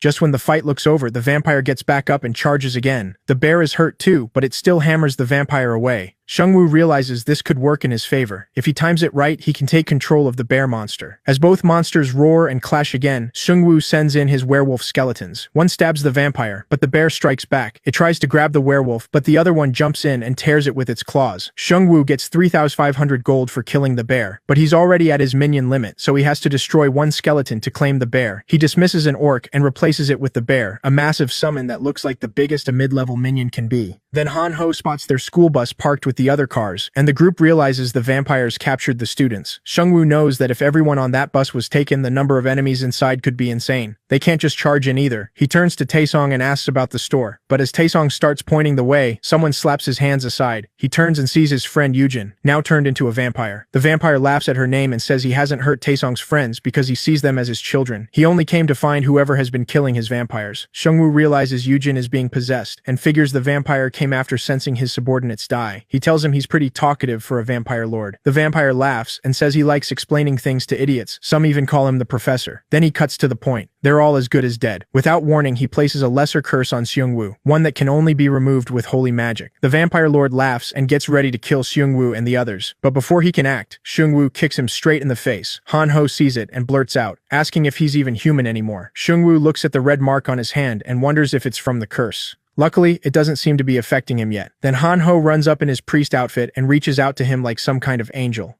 Seongwu thinks it's sad this is what passes for a priest now. Han-ho grabs his hand and tries to lift the curse, but his holy magic is too weak. The curse lets the vampire lord track Seongwu every 12 hours. A new alert appears, a special quest. To clear it, he has to kill the vampire lord. The reward is 30,000 gold and a C-rank item ticket. That actually makes things easier for Seongwu. Now he'll kill the vampire lord before the vampire lord kills him. Then he goes to Taishang and asks where the vampire's lair is. The group enters the D-rank item store. This time, they have 4 ball choices, from bronze to platinum. The top one costs 100,000 gold. Seongwu steps up first. He has an unlimited rank ticket that would let him use the platinum ball, but he saves it for later, thinking it'll matter more then. He can still survive without a top item right now, so he picks the gold option. A new screen opens with more choices. Remembering last time, he decides the first place ball is worth taking no matter the price, since it gives the best shot at the top item. He grins and puts everything on the line. This time, luck is with him. He gets the first place prize. His reward is a coupon for a master rank class skill. It costs no mana and creates a safe space where his minions can rest until he calls them back. But summoning several at once triggers Curse of Death, and it gets stronger with more minions. Jisoo and Han-ho glare at him for taking all the best rewards. She shoves him aside and goes to try her own luck. Meanwhile, Seongwu tests the new skill and sends his minions into the safe space. It works like a huge inventory. He can store his minions there and call them back whenever he wants. Excited, he turns to ask his friends what they got, but both of them look miserable. Jisoo only got a B-rank medkit and some hiking gear, while Han-ho ended up with a tough bullhide cuirass. Seeing their faces, he awkwardly asks if they should keep moving. At the same time, the vampires are holding the students captive in their lair. Surrounded by his friends' bodies, Kyung-soo wonders if he should have gone with the MC back then. He realizes taking everyone to the military base was a mistake. After carefully dodging the dragons and finally reaching the base, they found it ruined and empty. Then everyone started asking him what to do next. Panic spread through the students as they tried to figure out their next move. They all turned to Kyung-soo. Overwhelmed, he wondered why he had to carry this when he had only driven them there. One student showed him a phone and told him about a safe zone at the fortress. With everyone waiting on him, he realized they were still alive because of his choices. So he trusted himself and led them to the fortress. It was a terrible choice. There was no safe zone there, only vampires, and they slaughtered the students without mercy. The survivors were turned into vampire slaves. One vampire kicks Kyung-soo and orders him to keep moving. Laughing, the vampire says they can just eat him if he's too tired. As they joke about devouring them, Kyung-soo can only stare in despair. He knows he'll die just like his friends. As the vampires line up the students, they spot a skeleton in front of them. It's no bigger than a normal minion, and it's aiming its sword at them.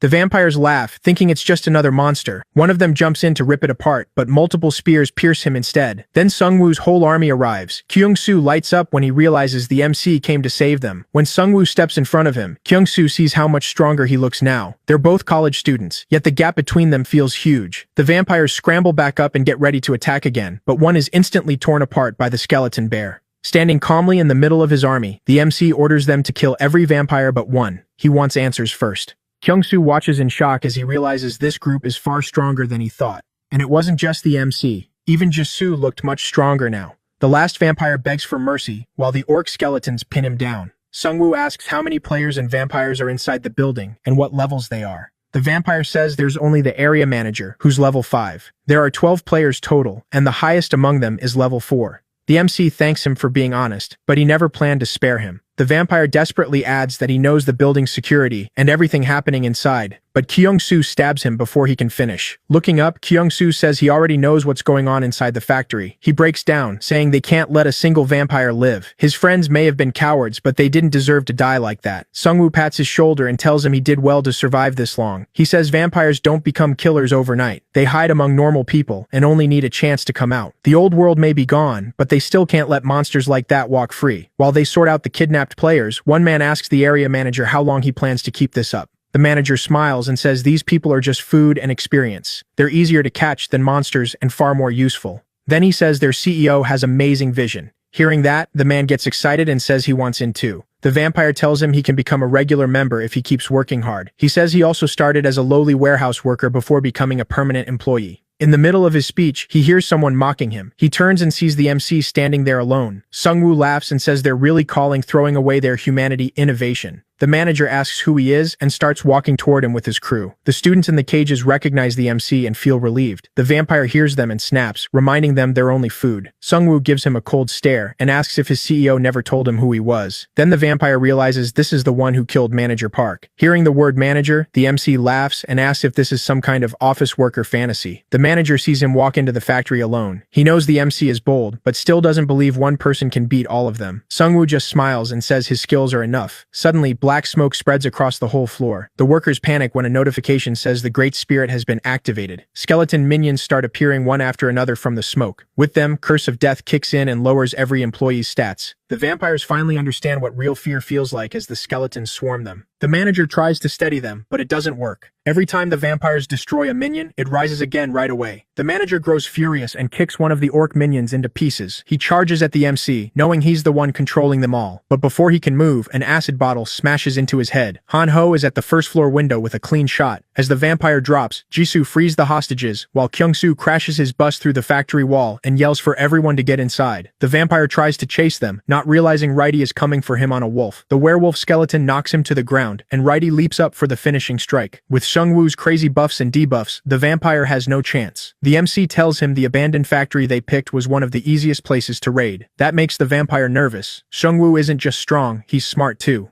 Bleeding from one arm, he hears his CEO offering him power to kill the MC. Seongwu watches in confusion as the vampire grows larger and turns even more beast-like. A notification tells him a high-level vampire has gone berserk. Seeing how much he changed, he asks if this is his true form. The vampire lunges forward in a rage and tears into the skeletons. The MC orders all of them to fight back, but the vampire holds them off by himself. He moves fast, smashing skeletons as he goes. Then he catches Jisoo for a split second as she vaults over him and cuts his back with her sword. When he turns around, she grabs Righty and hurls it at him, and Righty slices through the vampire in midair. At the same time, another orc swings at him, but the vampire shatters it. Each time he destroys a minion, the MC revives it at once. Han-ho is amazed Jisoo can hold him off by herself, but the MC says that's actually bad for them. He knows the vampire doesn't have long before he collapses. He's lost too much blood and gone berserk. But Seongwu could run out of mana first. If his orcs stop holding the front, he's in trouble. And his biggest concern is that this vampire is only a servant of the real boss. Seongwu wonders how strong the true vampire lord must be. While reviving his minions, he spots the corpse of a werewolf monster. He smiles and tells the vampire he's borrowing one of his captured monsters.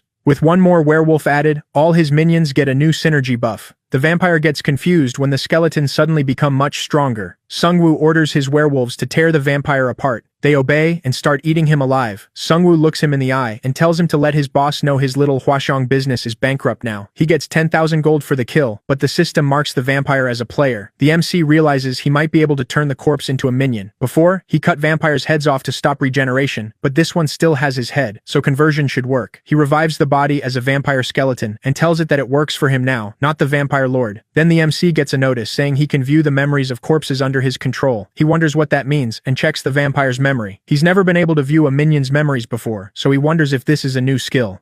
He sees the vampires in a meeting with the vampire lord, who is drinking a huge glass of blood. The vampire lord asks them what the game is for. When no one answers, he says their true goal is evolution. He says it doesn't matter whether the game came from a god or aliens. What matters is the chance to shed their weak bodies, create a new species, and build a new world order. Seongwu glares at him, realizing this is the vampire lord. The vampire lord says he's been given a new quest, and everyone there must help him with it. They all agree right away. Seongwu wonders if being bitten brainwashed them, because their loyalty to the vampire lord feels automatic. Then the vampire lord announces a party in Hwaseong and tells them to bring in as many people as possible and enjoy themselves. He tells manager Kim to handle the food and farming supplies. Seongwu realizes they're building human farms and planning slaughter parties. Their plan is to bait people in with fake safety zones and false hope. A moment later, Seongwu gets an exclusive quest. He remembers getting a similar one when he saw his professor die. This quest is tied to the vampire lord's massacre party. Seongwu can stop it or use the bodies for himself, and that choice will shape his future. Hanho tries to wake him, but Seongwu is still trapped in the vampire's memory. Hanho starts crying, thinking something went wrong when Seongwu took over the vampire. When Seongwu finally wakes up, he puts a hand on Hanho's head and asks who dared say he messed up. Hanho flinches. Seongwu lets go and reminds him that he promised to do whatever he asked. Then he smiles and says he wants Hanho to do a quest with him. At the same time, the vampire lord is furious that Seongwu killed his manager even after receiving some of his power. Madame Yang nervously asks if Seongwu could ruin the plan. The vampire lord brushes it off, saying those weak skeletons are no threat. After the great feast, he plans to hunt Seongwu down and kill him with a curse. Outside the factory, everyone is gathering daggers and other weapons from the vampires. Hanho asks if they should really be doing this, and Seongwu asks what he means. Jisoo reminds him what he said earlier, that a huge massacre is about to happen in Hwaseong Fortress. She asks if they should hurry and stop the vampires first. At the same time, Hanho urgently says something big is happening online. The vampires are posting promises of safety and free entry to lure players to their camp. A man named Manager Gu is trying to draw in survivors. Hanho wants to post a warning, but Seongwu stops him. He says a warning may not matter to people desperate enough to grab even the smallest hope. If the vampires change plans, Seongwu loses the edge of knowing what they'll do. Since they can't stop them yet, he says they should use the time to prepare instead. Then he asks Jisoo if she found anything useful. She says she found some valuable potions in vampire manager Kim's warehouse. Hanho finds a wireless battery pack they can use to charge their phones. Jisoo also finds a white potion called Treatment that cures infections. Seongwu uses it on Taesong's friend at once, and she partly returns to normal. Taesong and the others thank him over and over. He knows she's suffered a lot, and even though the potion didn't fully heal her, it still helped a lot. He warns Taesong to keep watch in case the vampire lord takes over her again. If that happens, Seongwu says, he'll have to kill her, and Taesong swears he won't let that happen. Seongwu wonders if that means they'd try to stop him from killing their friend. Still, he knows they're criminals, not monsters, so he lets them go. He does tell them he may need them again later. Then Seongwu asks Hanho's dad, Mr. Lee, to use his skill. It creates a safe zone around the factory where recovery is much faster. Inside that space, Mr. Lee has total control. Everyone starts feeling better as their injuries heal. Since Hanho's mom is a chef, she can cook meals that give everyone buffs. Jisoo looks around and says people are finally adapting. Seongwu asks if she got an exclusive quest too, but she says no. It turns out he's the only one with one, so he tells Jisoo Yoon she doesn't have to come. She says she wants to go. He asks if it's because she feels a sense of justice, but she says no. She says she can't keep running from monsters forever. If she does, she'll die sooner or later, so she wants to fight to survive. While they talk, a new notification appears. It announces that all survivors have entered Chapter 1. The admin congratulates those still alive, says many died, and explains that those who failed to adapt became werbeasts. From here on, survivors will face both monsters and humans. The notice gives 4 warnings. The event lasts 7 days. No one can leave Suwon or Hwaseong Fortress. Players earn double gold. Second-round players can get random combo cards from werbeasts, and each region will spawn a boss with special items not sold in shops. Seongwu sees the message and realizes they can't move to another region anymore. Jisoo firmly tells him they have to stay and fight instead of running. Hanho is upset that Seongwu is dragging him into such a dangerous quest. Seongwu tells him Jisoo has been with them from the beginning, even though she could survive fine on her own. Han-ho, on the other hand, is too weak to last even a day alone. Then Han-ho changes the subject and says people are replying to his community post. Most comments are mixed, but one from the prosecutor of Yongdong-po stands out. This man built a safe base with a level 3 pioneer skill and formed a guild called Independence, focused on keeping the group alive and creating a safe zone for survivors. Seongwu doesn't think the man expects him to join. He's just trying to show others his group has honest intentions. Han-ho is amazed he thought that far ahead, and Seongwu says ambitious people are starting to step forward. Then Han-ho asks where they're headed. Seongwu says they're going to level up, then asks Han-ho's level. Han-ho admits he's only level 5, which Seongwu calls weak. Just then, Kyung-soo stops the car and says they've arrived. They get out, and Han-ho asks if this is really the place. Seongwu says it is. He declares it their new hunting ground. Monsters are hiding all over the area. Suddenly, a huge burning rock flies at them. They barely dodge it by ducking behind cars. These small monsters can use magic, but they're still no match for Seongwu's skeleton army. Once Jisoo and the skeletons finish them off, Seongwu explains that they're called kobolds. He says they came to level up Han-ho and maybe find new minions. He already has werewolves that can tear through several low-level vampires.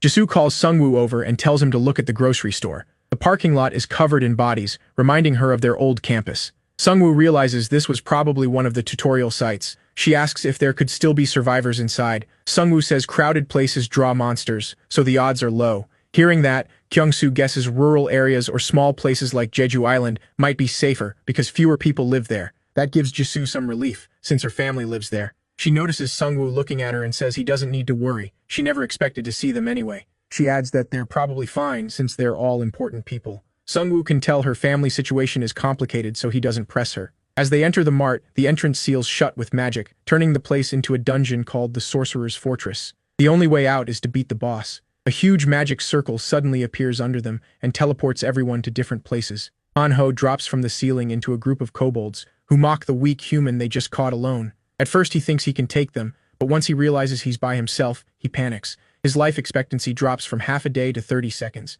The kobolds leap at him, but he accidentally kills one. As the others swarm him, he starts thinking this is how he dies. Then he realizes their attacks aren't hurting him at all. He remembers his priest skill gives him 10 seconds of protection after a kill. The kobolds stare at him, confused that nothing is working. Han-ho gets up, still terrified, and asks if they really just called him weak. Meanwhile, Kyung-soo and Jisoo end up together and search for the others. They notice blood around a corner, then find Han-ho standing over a pile of dead kobolds. Jisoo stares in shock, but Han-ho proudly says he's finally awakened his hidden power. Now that the three are together, they agree Seongwu can handle himself. Just as they thought, Seongwu and his minions are wiping out kobolds. He clears them fast, but he's still worried about his friends. Near the exit, he finds a badly wounded survivor. The man is in terrible shape, and potions won't do much. The man weakly lifts a finger and points at a box. Seongwu picks it up and asks if there's a potion inside. Instead, he finds a strange egg. Its description says a creature from it will change his fate. With his last breath, the survivor says the dungeon boss has the token needed to claim the egg. The egg was his, but the boss stole its token. Seongwu is stunned to learn the man was a powerful 5-star dragon knight. He figures the man got lost in the dungeon and had all his tokens taken by the boss. His class likely became truly strong later on, but he died before reaching that point. Even if it's called a mysterious egg, Seongwu knows it's a dragon egg. He figures the man told him because he wanted him to finish this game. More kobolds rush in. His minions cut them down with ease. Now Seongwu is determined to get the token and avenge the boy who died before him. As his minions keep slaughtering kobolds, he starts wondering why they keep charging him without any fear. They seem to be attacking like mindless puppets. Then he hears an explosion and spots a kobold sorcerer. Creepy as it looks, one of his minions quickly kills it along with the rest. Seongwu levels up and chooses the skill option, hoping to raise his minion limit.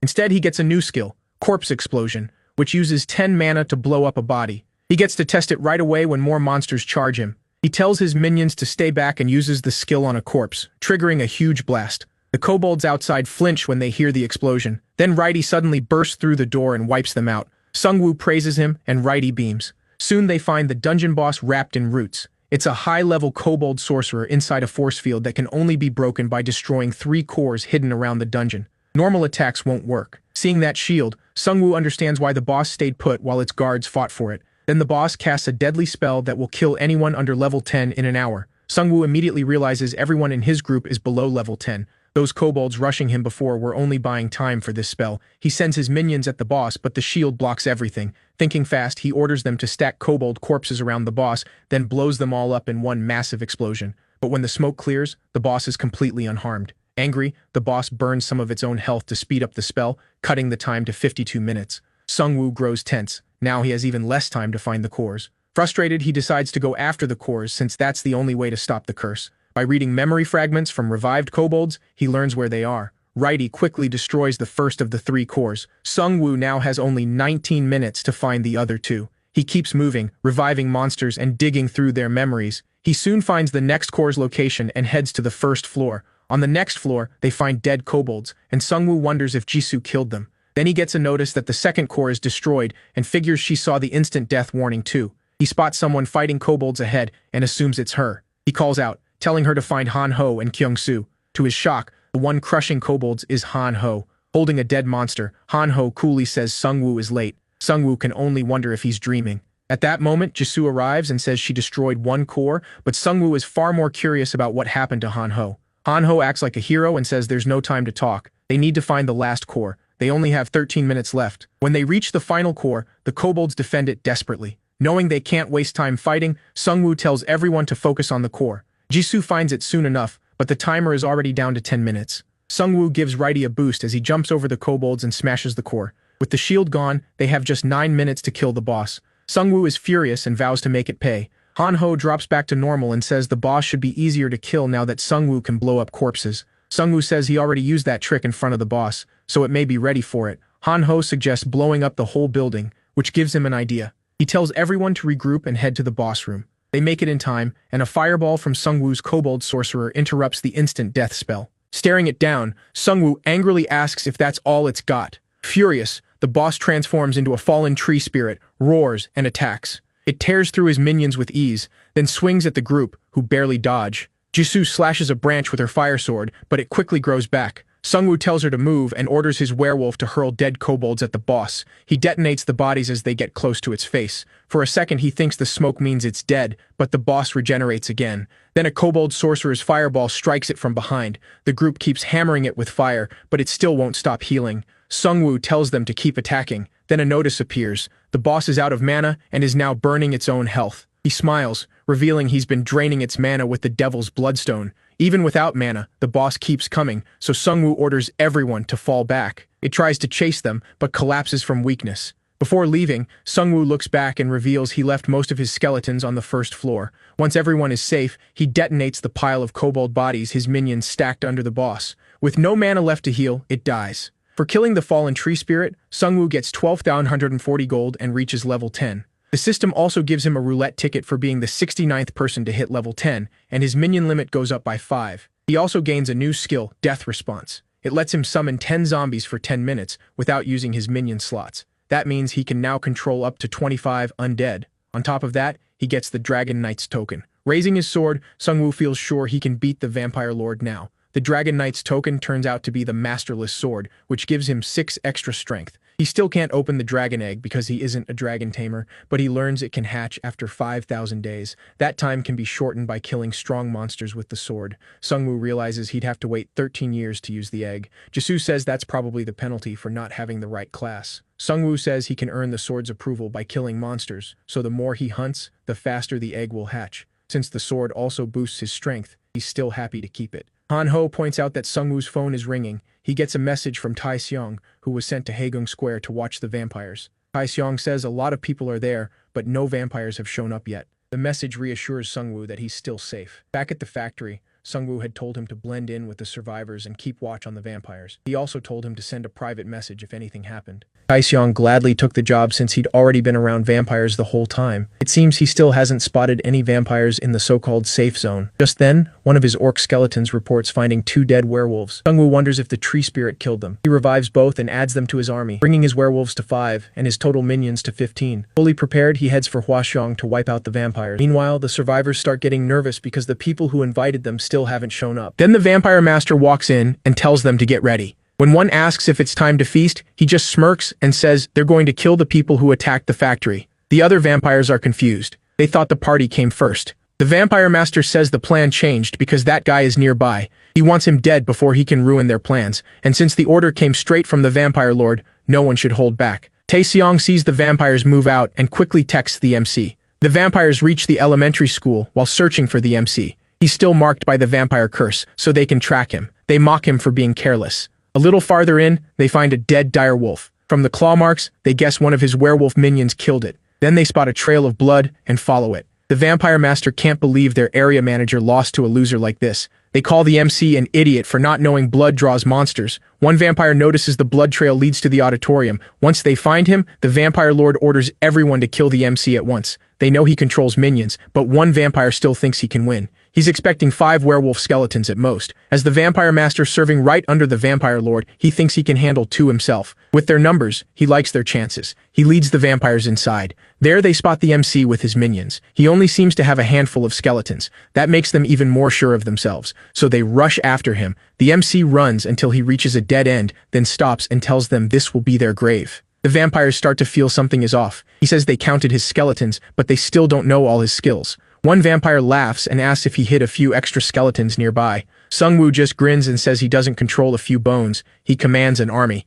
Then he calls out the rest of his minions from the void and uses Death's response to bring in zombies. The vampires are stunned by the sight. Meanwhile, Seongwu hangs back and lets his minions handle it. Righty boosts the skeletons with a small power-up. Then the zombies rip through the vampires. Buried under non-stop debuffs, they can barely breathe. Seongwu shows them what happens when you fight an undead army. One female vampire charges straight at the MC, but the kobold sorcerer's fireballs hit her first, and Righty finishes her. The kill gives the MC 2,000 gold. Soon, every vampire is dead except the Vampire Master, but he's strong. He starts cutting through skeletons and zombies. 2 zombies manage to bite him, but he easily throws one off. Then the Vampire Master leaps at the MC, trying to kill him. Seongwu stays calm and smiles, telling him to look closer before attacking. That makes the Vampire Master panic, and he asks what he means. 2 hours earlier, outside the school, the MC had given one of his minions a special order. He first tried blowing up an orc skeleton, but it failed. Then he realized why. The orc was a skeleton, not a corpse, so the skill couldn't work on it. Next, he used Death's response to summon zombies and wondered if they could explode since they were made from corpses. He learned that moving zombies count as summoned minions, but once they stop, they're just corpses again. So he detonates the zombie left behind, blasting the Vampire Master with massive damage. As the Vampire Master drops in agony, Seongwu mocks him. A werewolf tears off his leg, and the Vampire Master asks if Seongwu really thinks he can beat their boss. The MC answers by killing him with a nameless sword and earns 20,000 gold. That also cuts the egg's hatch time down to 4,149 days. Then he revives the vampire corpses. Since he now controls over 5 vampire skeletons, he gets a synergy bonus.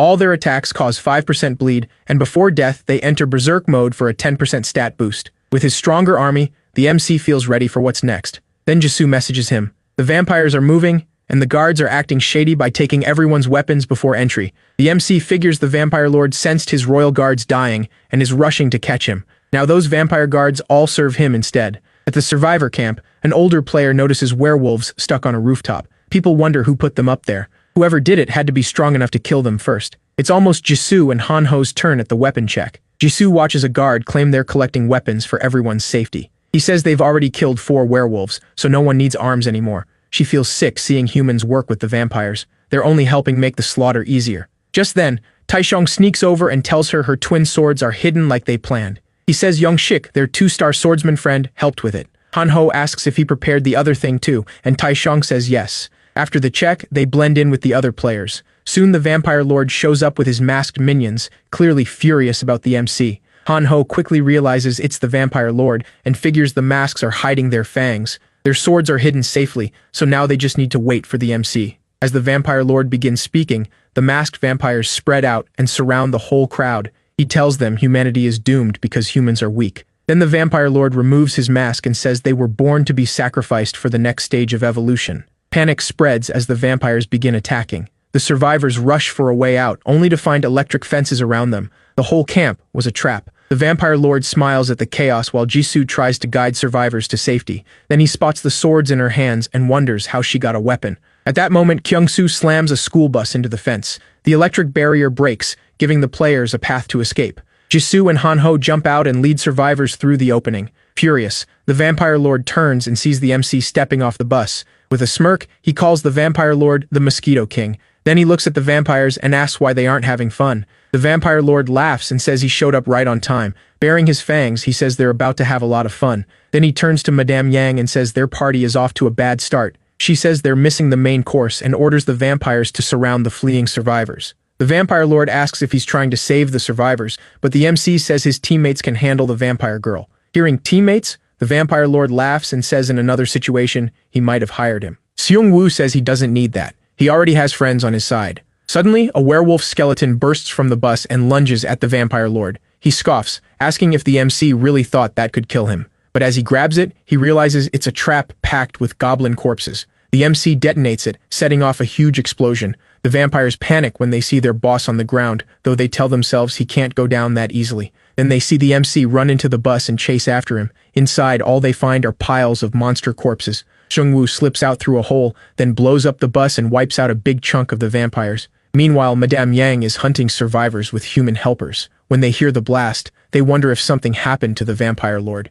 She says he's far too strong for the MC to kill and tells them to focus on the survivors. But when she turns back, she sees them both dead on the ground. Then she feels a deadly presence behind her and barely avoids Jisoo's strike. With fury in her eyes, she faces the vampire girl alone. Han-ho and Tai-seong manage to guide the survivors to safety. So far, Seongwu's plan is working. Han-ho still keeps his daggers ready, just in case. But then a vampire appears behind them. The vampire lord had left him there to guard the edge of the area. He mocks them for getting caught and asks if they'll help him level up. Thinking this one looks weaker, Tai-seong charges first. Han-ho tries to stop him, but he can't. The vampire dodges Tai-seong's attacks and nearly bites his neck, but Han-ho cuts in just in time, throwing his daggers. The vampire jumps up to dodge Tai-seong's punch, but Han-ho throws more daggers and hits him in the face, knocking him down. Han-ho can't believe he just dropped a vampire. Then he notices he got no gold, which means the fight isn't over yet. Still alive and furious, the vampire gets back up and screams at them for ruining his beautiful face. Meanwhile, the MC's explosion wipes out the weaker vampires below,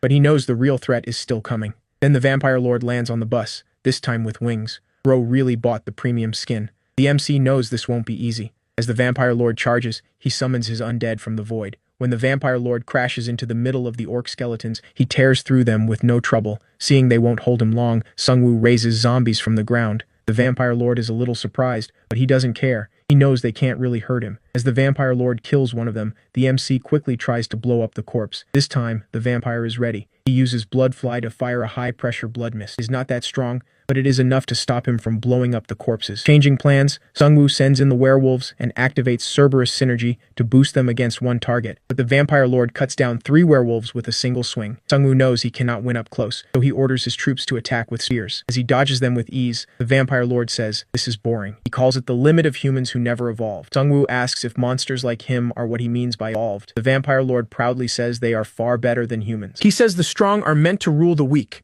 That has always been human history. Society treated him like trash for being a serial killer, but the apocalypse gave him his chance. Now he thinks he is one of the chosen, picked to lead the world into its next evolution. Seongwu grabs his head, realizing the vampire's grand plan is complete nonsense. He asks if he still believes that garbage. Nobody has taken ideas like that seriously in 100 years. The vampire lord keeps rambling until Madame Yang calls for help. She cannot believe she is losing to a human she thought was beneath her. The whole time she has not landed a single blow on Jisoo. She tells her that she never trained at all. She is strong, but every attack is the same and badly coordinated. She got like this by staying near the vampire lord and taking easy experience. Jisoo answers with a heavy double slash, bringing Madame Yang down for good. She thanks her for giving her confidence back. Meanwhile, Han-ho and Tai-seong are still in trouble. The vampire offers to let them join him. In a world this unfair, he says, they would survive better under vampires than under the vampire lord's rule. He says they used to be normal students too. With monsters everywhere, they chose to cling to someone strong to stay alive.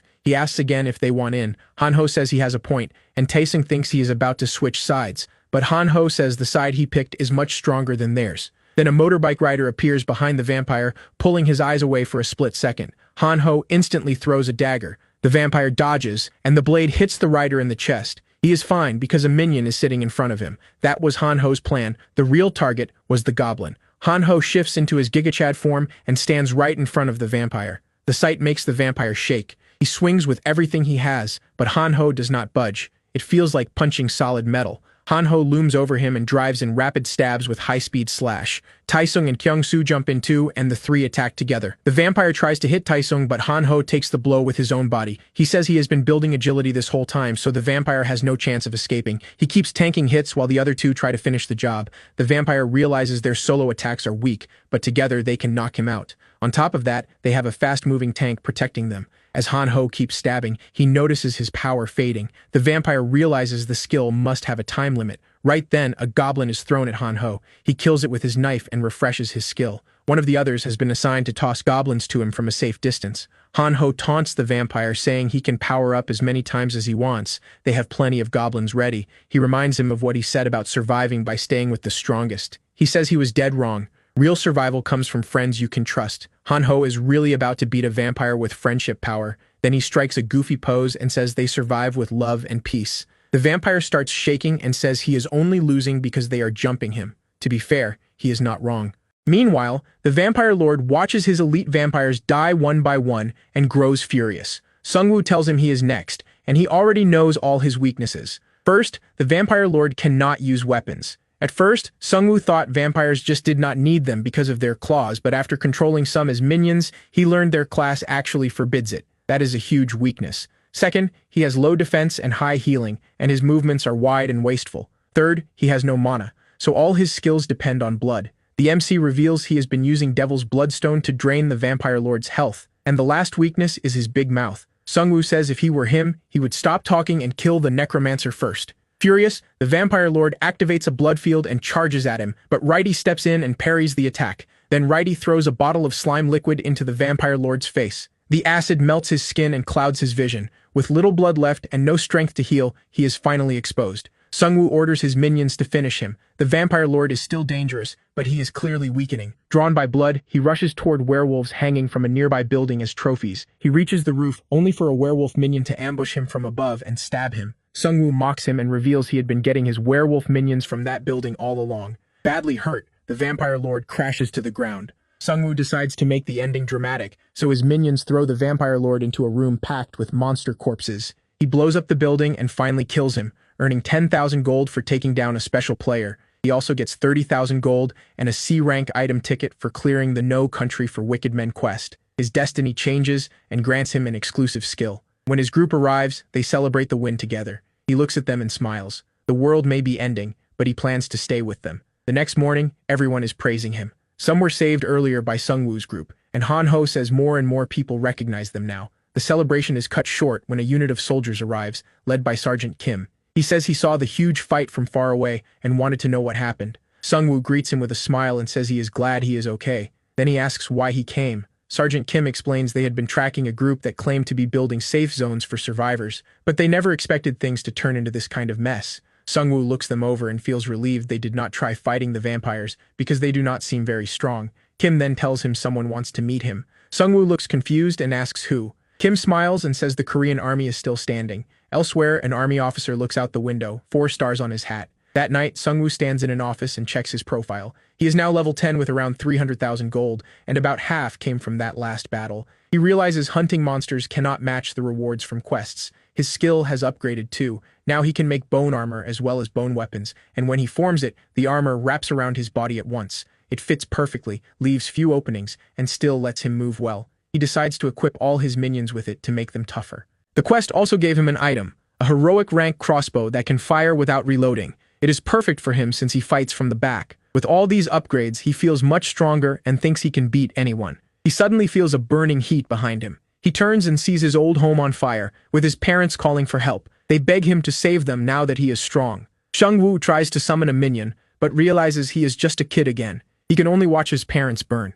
Terrified, he runs away. It is all a memory from his past. He tells himself he is still that same weak child. Then the nightmare jolts him awake. Han-ho sees him wake up and says he has been sleeping all day. He points to the door and says, Kim is back with those soldiers from yesterday. When they first asked him to come to base, he sent them away and said anyone who wanted to see him could come here. He was too exhausted then. Now he gets up and tells Han-ho to make them wait outside a little longer. But he is still thinking about the dream. He wants to get stronger so he never has to leave anyone behind again. As Han-ho tries to hold the soldiers outside, the lieutenant pushes past him, walks in, introduces himself as Lutmaj Taeyong Park, and asks if Seongwu is the Necromancer. Sergeant Kim is with him, and the major sits down, saying he will skip the small talk and get straight to business. He says they were tracking a suspicious group in Hwasong and asks if Seongwu wiped them out. Then he wants details and asks if he'd join future missions. Seongwu says he can explain how he beat that guy, but he doesn't get how he'd fit into their missions. Lut Taeyong points at him and says he wants him in the army. That instantly annoys Seongwu.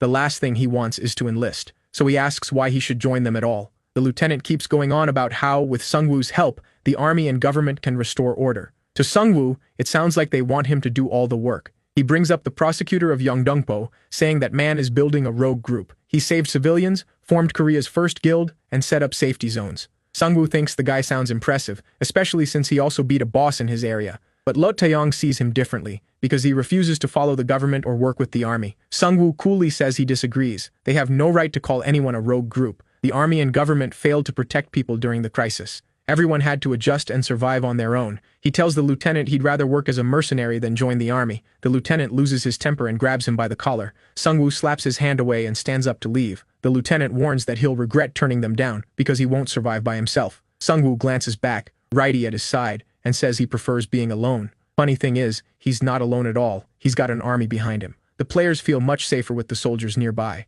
Han-ho doesn't like that because as far as he's concerned, they were saved by Seongwu's group, not the army. Jisoo says it makes sense. People need someone to lean on. Even Han-ho admits the soldiers make him feel a little safer, since they should fight better than regular people. Jisoo studies the soldiers and notices they seem uneasy. That catches her attention, because trained soldiers should stay calm in a situation like this. Han-ho walks over and asks a few soldiers if they serve with Sergeant Kim. He says he met Kim before and also ran into a soldier named Kwan, then asks if he can see him. One soldier says he doesn't know where people from other units are stationed. Another cuts in and says that's classified. Jisoo hears that and thinks it's strange, since Han-ho only asked about a private. Both of them start feeling like something is off with these soldiers. Meanwhile, Seongwu leaves the office after turning down the lieutenant's offer. He had wanted to stay on decent terms with the army, but the lieutenant ruined that. As he walks off, Sergeant Kim approaches and apologizes for setting up the meeting. Seongwu says he knows Kim was just following orders, then asks if the lieutenant sent him to change his mind. Kim gives a nervous laugh and Seongwu sighs. Clearly, the army really needs him. Kim admits they do, but says the battalion commander handled it the wrong way. Then he leans in and says he wants to show Seongwu something top secret. The two head through the underground parking lot. Seongwu wonders what could be so secret. Kim raises a hand and tells him to stop. Several soldiers are ahead. If they get caught, he says, they could be executed. Still, the troops are so worn down that he thinks they can slip past. That only makes Seongwu more curious, since Kim is risking his life for this. They head down the stairs and enter a room. There, Kim shows him a glowing crystal inside a box and says it's called a prophecy stone. He explains that several exist around the world and anyone who touches one sees a vision of the future. Finding one gives a player a huge edge over everyone else. Seongwu finally reaches out and touches the stone. At once a vision hits him. He feels like he's floating, as if trapped inside a dream. Then a skeleton wyvern flies past him. Below him are nothing but corpses. The whole city seems to have become an undead army. Among the skeletons he spots himself and Jisoo. Han-ho is there too, down below with the lower-ranked minions, as usual. Then Seongwu realizes who's behind it all. The Lich King, standing above the undead horde. As Seongwu stares at him, the Lich King suddenly turns and burns him to ash. He snaps back into his body as a system message says this will happen on January 1st. Trembling, he grabs his arm. Kim says the skeleton army in the vision made him think of Seongwu. Seongwu then gets an exclusive quest to claim the Grim Reaper's scythe. He must reach level 15 to learn where it is, and if he fails before January, the Lich King will overpower him and make that vision real. He facepalms, realizing Kim just dropped another quest on him. Now he has only 2 months to hit level 15 and find the scythe. He looked powerful in that vision, sure, but he wants no part of that future. So he asks Kim about the area's boss monster. He'd avoided bosses because hunting them was risky, but now he can't afford to wait. Besides, they're the fastest way to level up. Sergeant Kim says he does know one, and it's the lieutenant's biggest headache. The commander's main goal has been to clear the area and restore order, but that's impossible without players like Seongwu.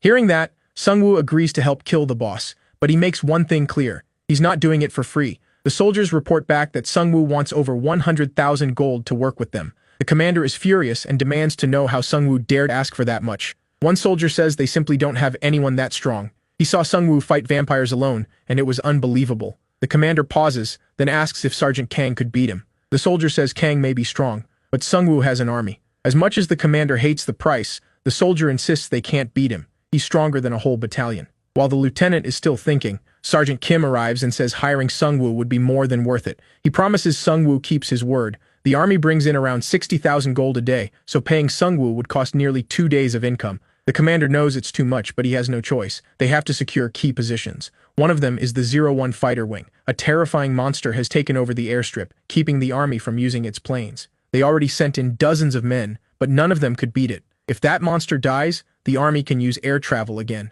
With that in mind, the commander finally accepts Seongwu's terms, though he swears he'll make him pay for it someday. A soldier hands over the agreed gold, Then he asks Seongwu to start the mission as soon as he can. Seongwu says he can't leave the area for 5 days because of the event, then asks if killing the monster within that time is acceptable. The soldier says no. They need time to repair the airport and check the damage, so Seongwu has to do it within 3 days. He also introduces Sergeant First Class Kang, the only survivor from the team sent after the monster. Kang looks at Seongwu and says he'll be his assistant, even though his rank is higher. Then he asks Seongwu's level, clearly expecting it to be lower than his own. But Seongwu calmly says he's level 10. Kang is stunned and asks if he's using some kind of cheat. He says he's been hunting orcs non-stop, and even then his level isn't that high. Seongwu coldly replies that he just needs to hunt stronger monsters. That clearly gets under Kang's skin. He warns that the boss in the airport is on a whole different level. Seongwu thanks him for the warning and tells him to spend the next 3 days leveling up. Meanwhile, the survivors are looking for him, because they trust Seongwu to protect them. Kyung-soo looks over the crowd and realizes there are even more people to protect now.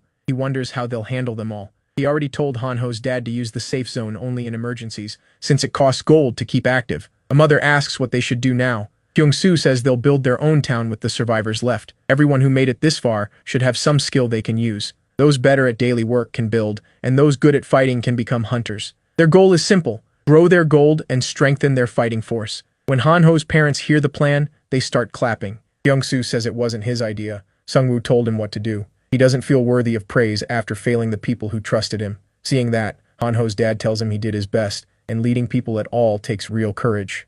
Meanwhile, Seongwu and his group stand among flames and the bodies of dead monsters. Han-ho looks around and says it feels like a massacre. Seongwu says he's right. They've gotten really strong. Any monster that charges them dies right away. The ones that try to call for help get swarmed by his minions, and when they rush in as a group, his explosions blast them apart. If any are still standing after that, he picks them off with his crossbow. The group heads deeper into the building. There, they find a marker with a hammer symbol. Seongwu wonders what it means and steps into the room. Inside, he finds crafting tools, and the system tells him he can fuse 3 items for 100,000 gold. He's stunned when he realizes he can combine his legendary gear and starts wondering how strong the new item could be. He has the Tear of the Sea Spirit from the shop, the Devil's Bloodstone from the Orc Chief, and the Slime Core from the Slime Boss. He thinks he should start collecting items made for fusion. Han-ho reminds him the result is random. Still, he hopes it becomes something he can actually use. Seongwu tells him his luck is good, so that probably won't be a problem. The system warns him again. The fusion costs 100,000 gold, and there's a 2% chance the items will be lost. Even so, he goes through with it. When the fusion ends, Seongwu gets a new item. It's called the Chaos Crystal. It gives him the Chaos attribute, boosting mana and mana recovery, while letting his attacks steal both health and mana. Seongwu wonders how Chaos differs from the Devil's attribute he had before. He hoped for something above legendary, but this is still an upgrade. Before, he had to drain an enemy's mana first to absorb health. Now he can take both at once. His 2 friends congratulate him, and then Jisoo steps up to the crafting machine. She gets a notice saying she can combine 2 of her items for 15,000 gold. After the fusion, she gets a blade with an ignition switch, and every hit can burn the enemy. She looks happy with the result. Han-ho glares at them, slaps the crafting table, and demands to know where his fusion item is, but no notification appears for him. Feeling bad, Seongwu says he'll buy Han-ho something from the shop instead. When they arrive at the old car complex, they see the shop has been completely destroyed. Han-ho starts crying and asks who did this. Seongwu studies the shattered screen and says, "A monster didn't do it. There is writing carved into the wall, warning that a new species will replace them. The marks look like claws, but they're too neat to be from a monster." Seongwu figures someone smart did this, something that understands human language. The group decides to head back. As they step outside, they run into Sergeant Kim again. They ask why he's here, and he says he and the other soldiers got a ground quest, so they've been out hunting. He explains it's basically a daily mission. They have to kill a set number of monsters by day's end, and if they succeed, the commander gets the reward. Seongwu asks if the soldiers get anything at all. Sergeant Kim says they gain 10% attack power and strength if they clear it, but no matter how many goblins they kill, more keep showing up, almost like they're respawning. He hopes that's not true, because then all their deaths would mean nothing.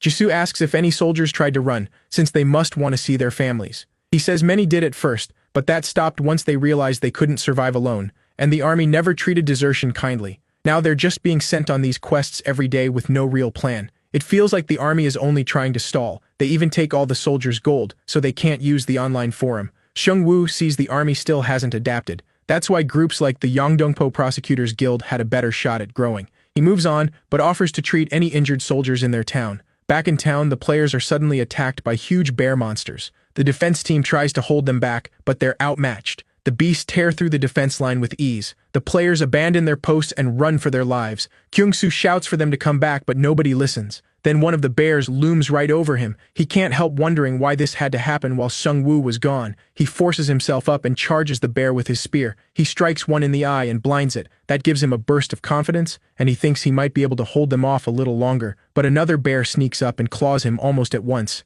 As it's about to kill him, he cries out for Seongwu. Out of nowhere, Righty leaps in and cuts off both of the bear's arms. While it screams, Jisoo drives her flaming sword into its face. Han-ho jumps in too and kills the last bear. Then Seongwu arrives with his minions. He's pleased strong monsters showed up. He wanted new minions anyway. The soldiers can only stare as they finally see his power for themselves. He gains a synergy bonus called Wild Tyrant for having more than 4 bears on his team. It drops enemy defense by 10% and raises ally defense by 10%. Sergeant Kim realizes it isn't just Seongwu. The whole group is strong, and each of them uses their powers well. He tightens his grip on his axe and thinks how unfair it is. His soldiers, and the men who replaced the dead, could have fought like this too, if they hadn't been thrown into battle with no plan. He knows they didn't deserve to die, and starts wondering if following orders was really the right choice. Seongwu tells Sergeant Kim to inform the commander he's ready to kill the boss and take back the airstrip. The next morning, the survivors from the bear attack are healed. Han-ho and Jisoo praise Kyung-soo for holding off the werebears by himself. Seongwu tells him he did well too. Anyone would have struggled alone against monsters like that. Sergeant Kang arrives and mocks the state of the town. Seongwu hates that this is his reaction after so many people died. They explain the town was attacked by werebears the night before. Kang smugly says he knows how tough werebears are. He killed one himself. Sergeant Kim had already told Seongwu that Kang had a high-rank class, a 3-star striker who uses martial arts instead of weapons. But he still didn't know what combo card Kang picked in the second phase. Kim asks Kang if he's ready for the boss fight, since Seongwu is done preparing. Kang gets irritated, thinking Kim is acting like Seongwu's messenger. He kicks at Kim's foot and says Seongwu can speak for himself. Then he asks whether Kim has been killing monsters like he was told. When Kim says yes, Kang asks why he's whining about comrades dying on the job every day. As he walks off, he complains Kim isn't bringing in as much gold as before, and adds that the commander is tracking them in real time. Hearing that, Seongwu realizes the army is squeezing gold from its soldiers like slaves. Sergeant Kim finally snaps. He accuses Kang of getting many of their comrades killed just to level up. Kang grabs him by the throat and demands respect, saying the privates should shut up and keep earning gold because he's the one fighting the hard monsters. He says the others died because Kim was too incompetent. Kang mocks Kim for choosing the blacksmith class and says he just wants to hide behind others. In truth, Kim became a battlesmith to do whatever he could to keep his troops alive. Seongwu has had enough. He grabs Kang's arm and tells him there's no time for this. Kang shakes him off and says he'd love to teach Kim a lesson, but they need to move. He even apologizes to Seongwu for having to watch it. Kim says Kang feels threatened by Seongwu, so he took it out on him instead. Then Sergeant Kim leaves with his team to get ready for the boss fight. Seongwu feels sorry for him, but there's not much he can do. Seongwu and the soldiers arrive at the badly damaged airstrip. Kang says he tested the boss yesterday and it was strong. Seongwu is annoyed since Kang still hasn't shared anything useful. He knows Kang doesn't want the raid to fail, but he's too jealous to say everything. Still, Sergeant Kim already told him enough about the boss, so he isn't concerned. At last, the boss appears, a giant troll even bigger than the aircraft. Seongwu is shocked by its size. It's much larger than he expected. He quickly realizes his plan to overpower it with the werebears won't work. The troll spots them and starts marching their way.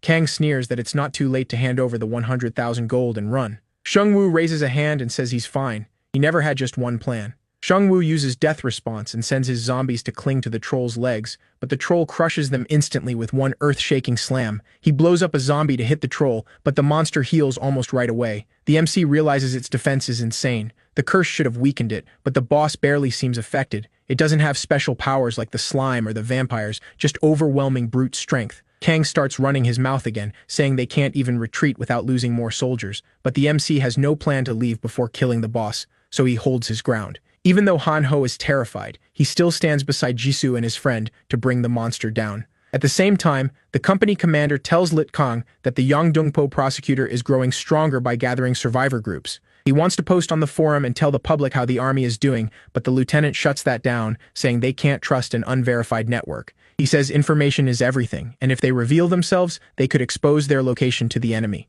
Since they still don't know who made this game, the commander starts doubting that approach. They may not understand the system fully, but it's too important to ignore. It's the only way they can contact their troops. The lieutenant asks if all the soldiers have been told the plan. Once the troll is dead, he plans to kill Seongwu so no uncooperative threat is left alive.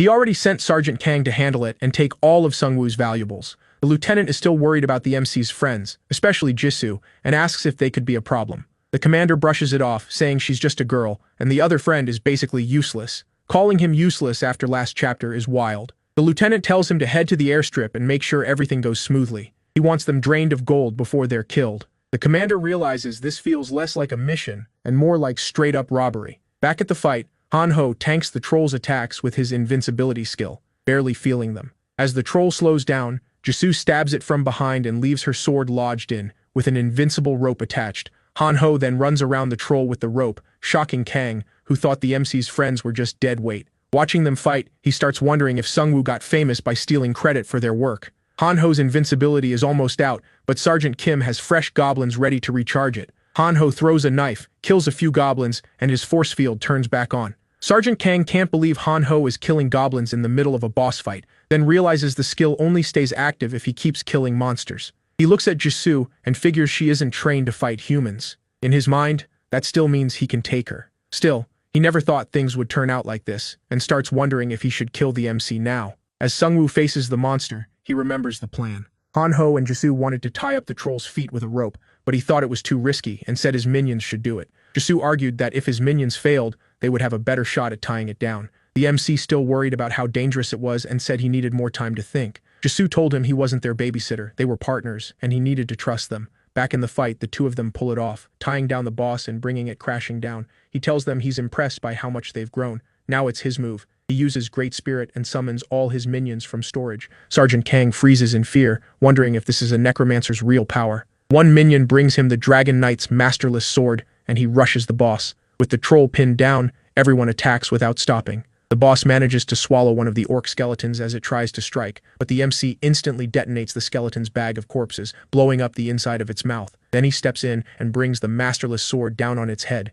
killing it. For killing the boss, he gets 220,000 gold, reaches level 11, gains 2 points to every stat, and earns a special item chest. Because he used the masterless sword, the egg's hatch time drops by 98 days, leaving 4,150. For his level up skill, he picks the Great Bone Weapons card, which lets him make more kinds of weapons. Sergeant Kang can't believe the boss is actually dead. The MC tells him the contract is complete. He'll be keeping the boss corpse, since his job was only to kill it. Kang wonders if he kill him right. 20 soldiers behind him, he feels his plan is simple. Get close and snap his neck in one move. Seongwu just smiles, already knowing exactly what the sergeant is thinking. He tells him he's already too late. Once he realizes he's been read, Kang attacks head-on. The blow triggers a huge explosion, but the MC blocks it with his shield. Kang can't believe the ambush failed. He orders the soldiers to handle the minions while he takes on the MC, sure he'll be helpless without his skeletons. Kang attacks again. Seongwu blocks with his shield, and it shatters. He swings back with the sword, but Kang kicks his arm and sends it flying. He laughs, thinking the MC has run out of weapons. Then a dagger slices across his face. He jumps back, touching the cut, and demands to know where the dagger came from when the MC didn't have one a second ago.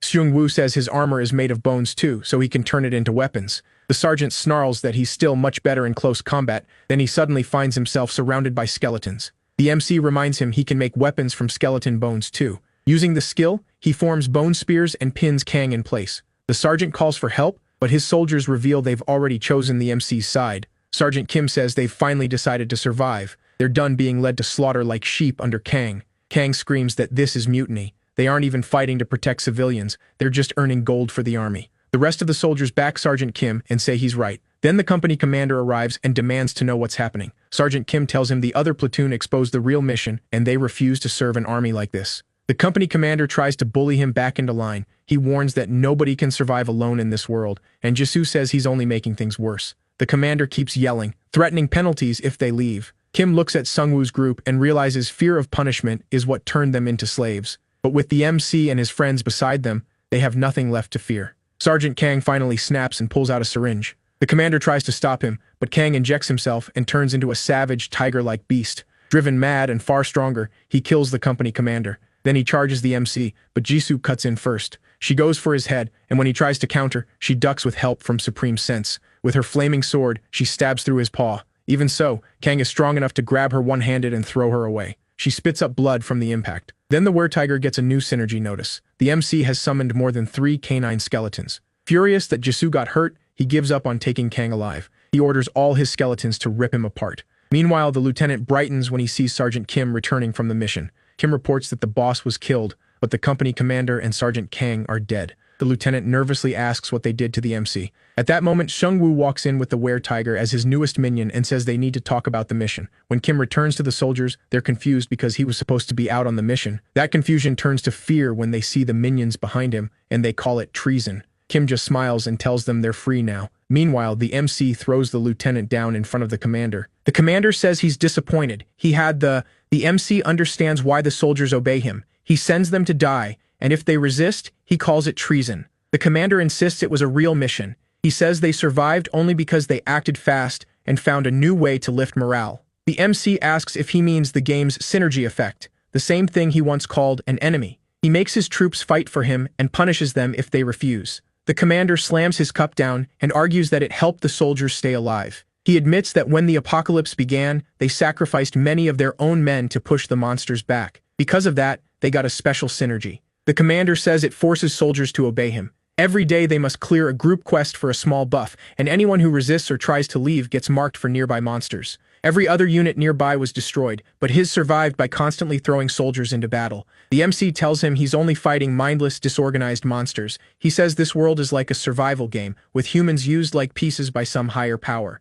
Then Seongwu asks him straight out why he ordered his troops to kill him. The commander admits Seongwu is a threat, and he can't let groups like his grow strong enough to challenge the government. The MC realizes the commander isn't worried about angering him at all. He really thinks a crossbow is enough. He tells the commander to free his soldiers from forced loyalty and hand over all his gold. The commander first snaps that everything there belongs to the military. But when the MC makes it clear he's not bargaining and will just take it, the commander gives in. He turns over 45,000 gold. The MC is let down. He expected much more. Before he leaves, he asks about the werebeast vial. The commander hesitates, then admits he bought it from wandering peddlers. The MC remembers a ruined shop that fits that story. That makes him think they trashed the shop themselves. As he leaves, he warns the commander he'll stay in touch with Sergeant Kim to make sure he keeps his promise. As the MC and his minions head out, the commander suddenly tries to shoot him with a crossbow. The MC blocks it with his bone shield and says he saw that coming. The lieutenant tells the soldiers to attack, but the MC wipes them out with a... When he moves on the commander, the man warns him about a powerful bomb called Abyss Concentrate,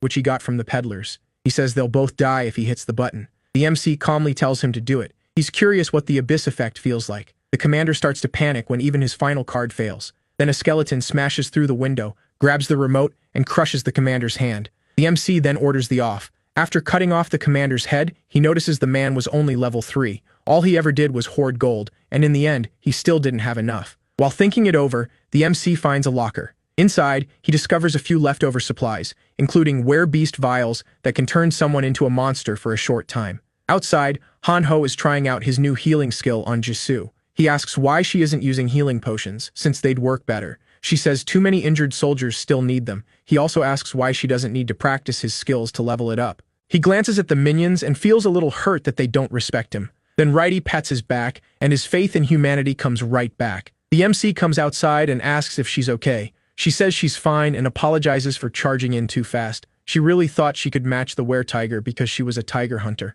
Seongwu says she lost because she never picked a class skill. Still, that's good in a way. She isn't stuck fighting just one kind of beast. He's also happy Han-ho's priest class is growing, since it'll matter a lot against the coming Lich King and his undead army. Han-ho can heal, use his force field in close fights, and throw daggers when he needs range. That makes Seongwu think Han-ho might even surpass him one day if he keeps getting stronger. Han-ho stares at the robe with a perfectly innocent face and says it looks way cooler than his. Seongwu explains he got it from a chest after beating the troll boss. It's the Shadow King's robe, a legendary item that cuts damage and lets the wearer hide in shadows until they attack or get detected. Han-ho feels left out since he's never gotten a legendary item. Then Sergeant Kim arrives and tells the MC some soldiers want to leave to search for their families, but they've chosen to travel with them. Most of his reliable, brave soldiers died early in the fighting, and he doesn't expect much from the ones left. The MC tells everyone to go back and keep preparing. With only 3 days left in Season 1, he knows he still has to keep hunting. The town is starting to look much more organized, with players assigned to specific jobs. The MC keeps leveling, but too slowly. At this rate, reaching level 15 could take forever. He can crush orcs now, but with his current stats, he still can't face the Lich King. He needs level 15 soon to unlock the Grim Reaper's scythe. As the chapter ends, players get a notice that the main story's first chapter is over. The double gold event is done, and travel limits between areas are gone. A guide message appears, congratulating players for surviving to Chapter 2. It says they'll soon learn the game's purpose and urges them to get stronger for what's coming. 3 more notices follow. A 20-day event has begun. Powerful raid bosses will appear around the world with huge rewards, and those bosses can attack safe zones. It also says angels and demons will come later, and players can start searching for clues about them now. The MC picks out 2 big points from the update: raid bosses, which could give him a lot of experience, and the coming appearance of angels and demons. He says Korea's server rankings have now been released. Seongwu is 3rd on the Korean server, while a mysterious player named Gangseo Khan holds 1st place at level 15. He can't believe someone reached level 15 that fast. He's been hunting non-stop and only recently made it to level 12. And it isn't just 1st place that's strange. The players ranked 4th and 5th seem to belong to the same group, and they're still in the forum post from a well-known player, the prosecutor of Yeongdeungpo, leader of Korea's biggest survival community with 500 players. The prosecutor openly asks to meet the MC and invites him to join their guild. He's heard good things and thinks they can work together to survive and learn the truth behind the game. Thinking back on his past, the MC wonders if the man has another motive. Even so, he agrees to the meeting. Meanwhile, the prosecutor's guild seems to be doing well. One member says they should expand now that travel restrictions are gone. But another warns that raid bosses and other unknown beings are out there, so they should learn more first. The guild leader says that no matter what happens, their duty is to kill monsters and protect people, because he wants to restore the world to what it was. The blindfolded man gets emotional, thinking about what a great leader he is. The girl says she tried to find the top-ranked forum players but couldn't trace the #1 player at all. She did, however, send the Necromancer a message for their guild. The blindfolded guy freaks out at the word Necromancer. He blurts out, asking if it's Han-Ho's twin brother, then says the Necromancer is famous for never taking jobs unless he's paid. The girl keeps looking at her phone and says that's not always true. Even when he does ask for payment, it's usually fair. She lists what he's done for people and says his online reputation is actually pretty good. The guild leader says that's exactly why he wants to meet him. With only 3 people, Seongwu's group still reached level 12, which is amazing. He wants to be sure the Necromancer won't threaten their future. While he's speaking, the girl says the Necromancer just posted a reply. He agreed to meet. The leader quickly tells his team to get ready. Han-Ho asks the MC why he wants to meet the prosecutor now when he used to oppose it. Seongwu says they were bound to meet sooner or later, and the prosecutor might know something useful about leveling up. At his current pace, it'll take forever. While they get ready for the meeting, another player group arrives. Biker gang members led by Taishong, bringing urgent news. He says strange people attacked them and took his. They were bandits searching for something called the Golden Deer. Thinking those bandits might come after their town next, the MC tells Taishong to take him to them. The bandits are badly beating a man while demanding answers. He refuses to reveal where the town is and tells himself he just has to hold out until his friend gets there. Just as one bandit moves in to kill him, the biker gang arrives with the MC. The bandits light up when they see them and demand to know about the Golden Deer. The MC says he knows nothing about it and asks why they're after it. One bandit gets cocky when he sees Jisoo, assuming she's just a weak girl. She gives Seongwu a killing look and asks if she can take him out. When the MC gives the go-ahead, she easily slips past the man's attack. She toys with him for a moment, then slices his hand right off. His men can only watch as he screams. They fire some kind of magic fireballs at her. She cuts through their boss and rushes the rest with amazing speed. Han-Ho jumps in too, using his final form, and shouts at them for pointing a crossbow at a lady. One bandit tries to grab Youngsik as a hostage, but the MC sneaks behind him and kills him. He earns 8,000 gold, and the rest of the bandits flee. After seeing the robe in action, Han-Ho gets jealous again. Seongwu tells him he'll let him use it later. Taesung helps his injured friend and asks why the Golden Deer matters so much. The man says it can give players a special item. Then Jisoo spots a golden deer in the distance. Right away, they get a hidden quest. Capture the deer to enter a hidden stage. Seongwu sends his zombies after it, but the deer is far too fast, so he sends in the werewolves instead. Seongwu runs after the deer as it darts into an alley. The deer suddenly stops when a werewolf blocks its path. The werewolf turns and tries to scare them off, but when it sees 3 undead werewolves ahead, it bolts. With no way out left, the golden deer is caught without much trouble. The group gets a ticket to the hidden stage, but Seongwu is focused on something else. That werewolf ran because it knew it was outnumbered. But the other werewolves they fought acted like wild beasts with no thought at all. He can't explain it, but their meeting is about to start, so he lets it go for now. The whole group waits excitedly for the prosecutor. Then Taishong points out helicopters overhead. Seongwu quickly realizes the leader wants a flashy entrance to show he's in charge of Korea's top guild. The prosecutor steps out of the helicopter and greets Seongwu with a smile. He introduces himself by his real name, Young-hoon Choi. The two of them shake hands. At that moment, the blindfolded man snaps a photo and says this meeting will be remembered in history. Seongwu starts reading the guild's mood. Everyone follows their leader without question. That makes him wonder if something more is going on. Even the town's players are pulled in by Young-hoon's presence and charm. That only makes Seongwu more suspicious, since none of them have met him before. Still, they act like they already adore him. It reminds Seongwu of the vampires who would die for their lord. He wonders if he's just reading too much into it as he invites Young-hoon inside. Young-hoon comments that the town seems peaceful. Seongwu says it's nothing compared to Young-hoon's city. Young-hoon tells him they already have over 30,000 people there, not even counting the whole area. Soon, he says, that number will pass 40,000. Seongwu asks if having more people helps him by giving him more workers. Young-hoon doesn't like that idea and says he's only trying to save as many people as he can. He adds that most of them can't do much anyway. Many are too old or too young, and less than a quarter can really contribute. Seongwu realizes Young-hoon is basically leading a family of 30,000 people. Young-hoon admits he had been watching Seongwu for a while, though he didn't plan to recruit him at first. That changed after he checked the rankings.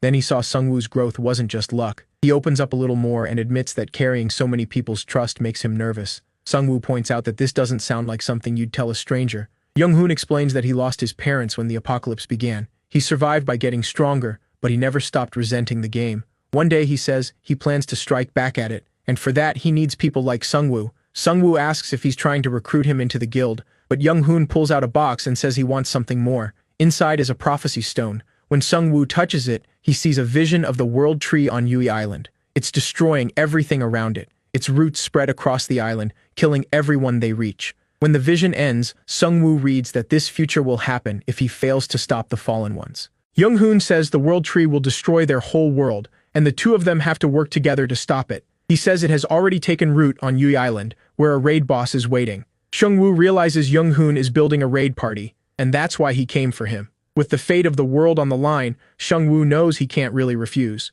He thinks about telling Young-hoon about the Lich King's future, but keeps it to himself, figuring it may never happen if he gets the Reaper's scythe. He agrees to help, but makes it clear he won't join the guild. He also says every reward from the raid will be split evenly. They seal the deal with a handshake. Then Han-ho rushes in and says there's an emergency. A group of raiders is heading straight for the town. Hearing that, Young-hoon steps forward and says this is the perfect chance for his guild to show its power before they work together. Young-hoon calls in the Crusaders, and they line up to meet the raiders head-on. Their leader stops in front of them, cigar still in his mouth. Young-hoon calls to Seongwu and says it would help if they knew each other's classes. Since he already knows Seongwu is a Necromancer, he reveals his own class, Crusader Commander. The more knights he leads, the stronger he gets. The bandit leader asks if their target is the man in armor, but one of his men says no. They want the man in the cape and the girl beside him. The leader grins and says they're after the ones who killed his men during the earlier raid. He came for revenge, though he didn't expect to find a town this packed. Now he's excited, thinking about how much gold he'll get from killing so many players.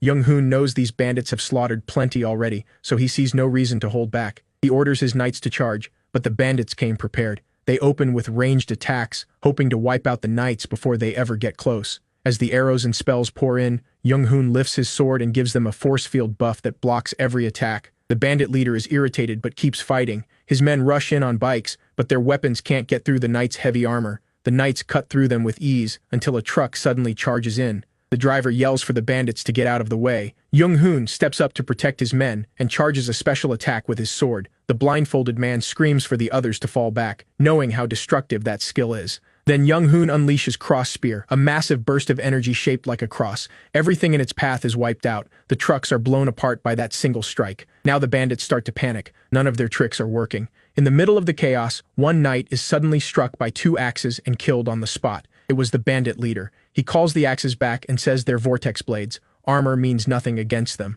Watching this, Seongwu grows cautious. Those weapons are clearly no ordinary axes. As the knights begin to falter, Young-hoon steps forward with a smile and calls the bandit leader out himself. The leader feels mocked and boasts that his vortex axes are legendary grade items. But instead of dodging, Young-hoon plants himself and takes the hit head-on. The impact causes a huge explosion. When the smoke clears, the blades are shattered on the ground. Young-hoon mocks him, asking if that is what he calls a legendary item. Then he brings his sword down and crushes the broken axes completely, leaving the bandit leader shaken. His class gives him defense based on how many knights are in his order, putting his durability among the best in the world. Seongwu realizes Young-hoon is basically a walking fortress. Young-hoon raises his sword again and casts a healing buff over all the knights. Yellow light covers them and their strength starts coming back. He can heal allies by the amount of damage he blocked. As long as he's standing, his knights are nearly untouchable. With the knights restored, he orders another charge. Meanwhile, Kyung-soo and the other survivors stay hidden inside a building. Han-ho's dad gets curious and suggests they peek outside.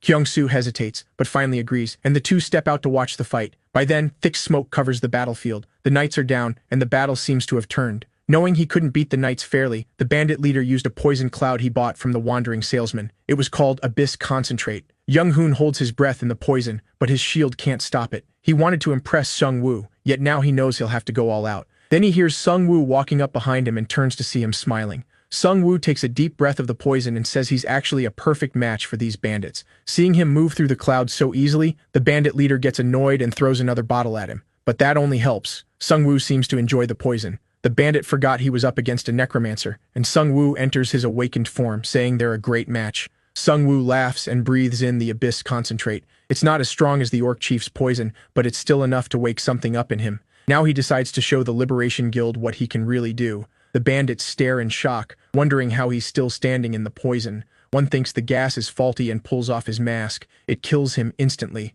Seongwu, meanwhile, only gets stronger with every breath. He triggers death response and summons a swarm of zombies. The bandits finally realize they're fighting a necromancer. Wanting to show his full strength, he calls out all his skeletons too. The bandits panic and run when they see the werebeasts revived as skeletons. But Seongwu doesn't let them escape that easily. He blows them up with corpse explosions. Watching from afar, Kyung-soo is stunned by Seongwu's talent. Han-ho's mom comes outside too and asks what they're doing. Hearing them, the bandit leader orders his men to grab them as hostages, his only way out. Kyung-soo steps in to protect them. Then Jisoo appears, standing in front of them like a shield. Seeing only a girl, the bandits rush her, thinking she'll be easy prey. They couldn't be more wrong. Jisoo cuts them down with her flaming blade, and the bandit leader realizes she's a monster too. Panic hits him, then he feels a blade slide into his stomach. Seongwu stabs him and claims the second ticket to the hidden stage. Now that he has both tickets, he can open the stage. The prosecutor asks what it is, but before he can learn more, Seongwu is pulled into the hidden stage.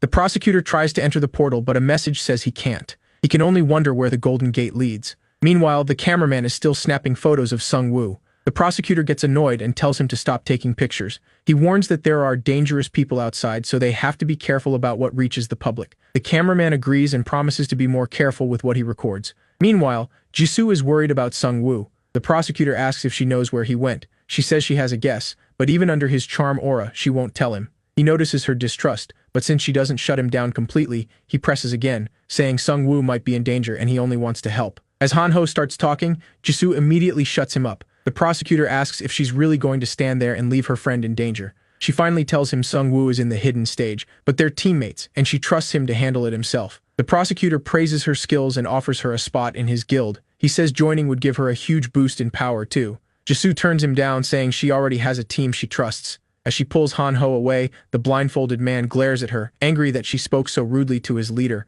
By now, even the prosecutor knows these people won't be easy to win over. Meanwhile, Seongwu arrives in a golden city. A notice tells him he'll get a special reward for clearing the stage, and if he dies, his body will be sent back to where he came from. As he tries to understand where he is, he spots a golden minion staring at him. A few moments later, more minions appear. These goblins aren't normal. They're not afraid of him at all. He instantly summons Righty and tells it to teach them a lesson. Outside the gate, the Liberation Guild works to treat their injured. Regular healing potions don't work, so they switch to antidotes. When he hears that, the prosecutor realizes this isn't poison. It's a curse. He asks the girl what she thinks of the item. She says it sounds like black magic, though she has no idea how the bandits got it, maybe from a special shop. The prosecutor's group can't figure out why that powerful curse had no effect on Seongwu. The blindfolded man uses his 3-star scout class and reports that the curse actually strengthened Seongwu during the fight. The stat boost wasn't huge, but it awakened other abilities, and his mana recovery and vitality rose at an abnormal rate. That only confuses the prosecutor even more and raises more questions. Manhwa asks if he really made a deal to split all the raid rewards with him. He says he had no choice. It was the only way to get him into their party. Hearing that, she asks to write the contract herself, thinking he's young enough to trick with terms that favor them. The prosecutor agrees but warns her not to write anything that might drive him away. Then he asks what they think about the prophecy stones. Both say it was a terrifying experience. He notices that while everyone else was shaken by visions of the world's end, the MC didn't seem bothered at all, so he asks her to check whether Seongwu has ever seen a prophecy stone before. Inside the hidden stage, Seongwu's minions tear through everything. He even revives golden orcs and finds they're stronger than normal monsters, but still no match for him.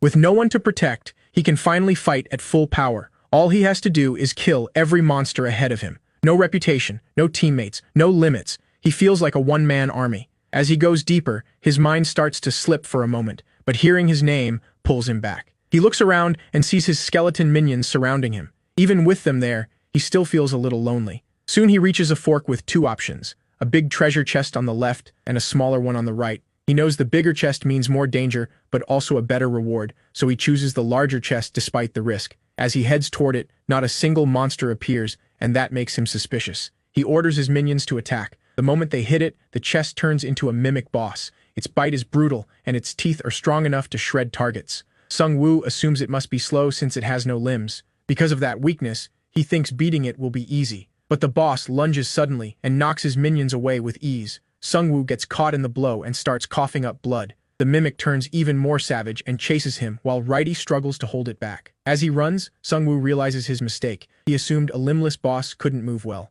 He can't believe he got that careless and wonders if the awakening messed with his judgment. Then it hits him how arrogant he'd become. He thought he didn't need teammates, but around them, he's always more careful. Just as the mimic is about to bite down on him, his minions manage to hold it back. He quickly casts Death Response inside its mouth, sending zombies in to attack from the inside. He jumps back while his minions force the mimic's jaws shut. Looking at Righty, he apologizes for failing it in battle, then uses Corpse Explosion to blow the boss apart. The blast throws everyone back. When the smoke clears, the boss is gone. He gets 1,434 points for the kill and for clearing an A-rank mission. He realizes the mimic's hard shell blocked outside attacks, which meant the only way to kill it was from within. That's also why he couldn't recover health while Righty attacked it. Seongwu takes the lesson to heart and vows not to repeat it. The world may feel like a game now, but he can still die. After healing, he moves on to the next room and finds a reward room filled with lockers he can open with his points. The loot inside is rare and can raise a player's stats and experience. None of it can be bought in regular stores. After thinking it over, he picks an oath parchment, which lets him make a pact with another player. If either side breaks the pact's terms, they die. He also takes 3 C-rank items, an upgrade stone, a strength vial, and an experience card. Once he's done, he leaves through the same golden portal. He reunites with the prosecutor, who says he was shocked to see him vanish out of nowhere. The MC apologizes for taking up his time, but the prosecutor says it was worth it and gives him a crate of potions. He also suggests posting a photo and their alliance contract online to give people hope, saying heroes like Seongwu inspire others. Seongwu agrees. He knows it could make him a target, but he also needs to keep a good public image. Han-ho stares at the pile of potions and can't help being impressed. He thinks the prosecutor seems like a good guy,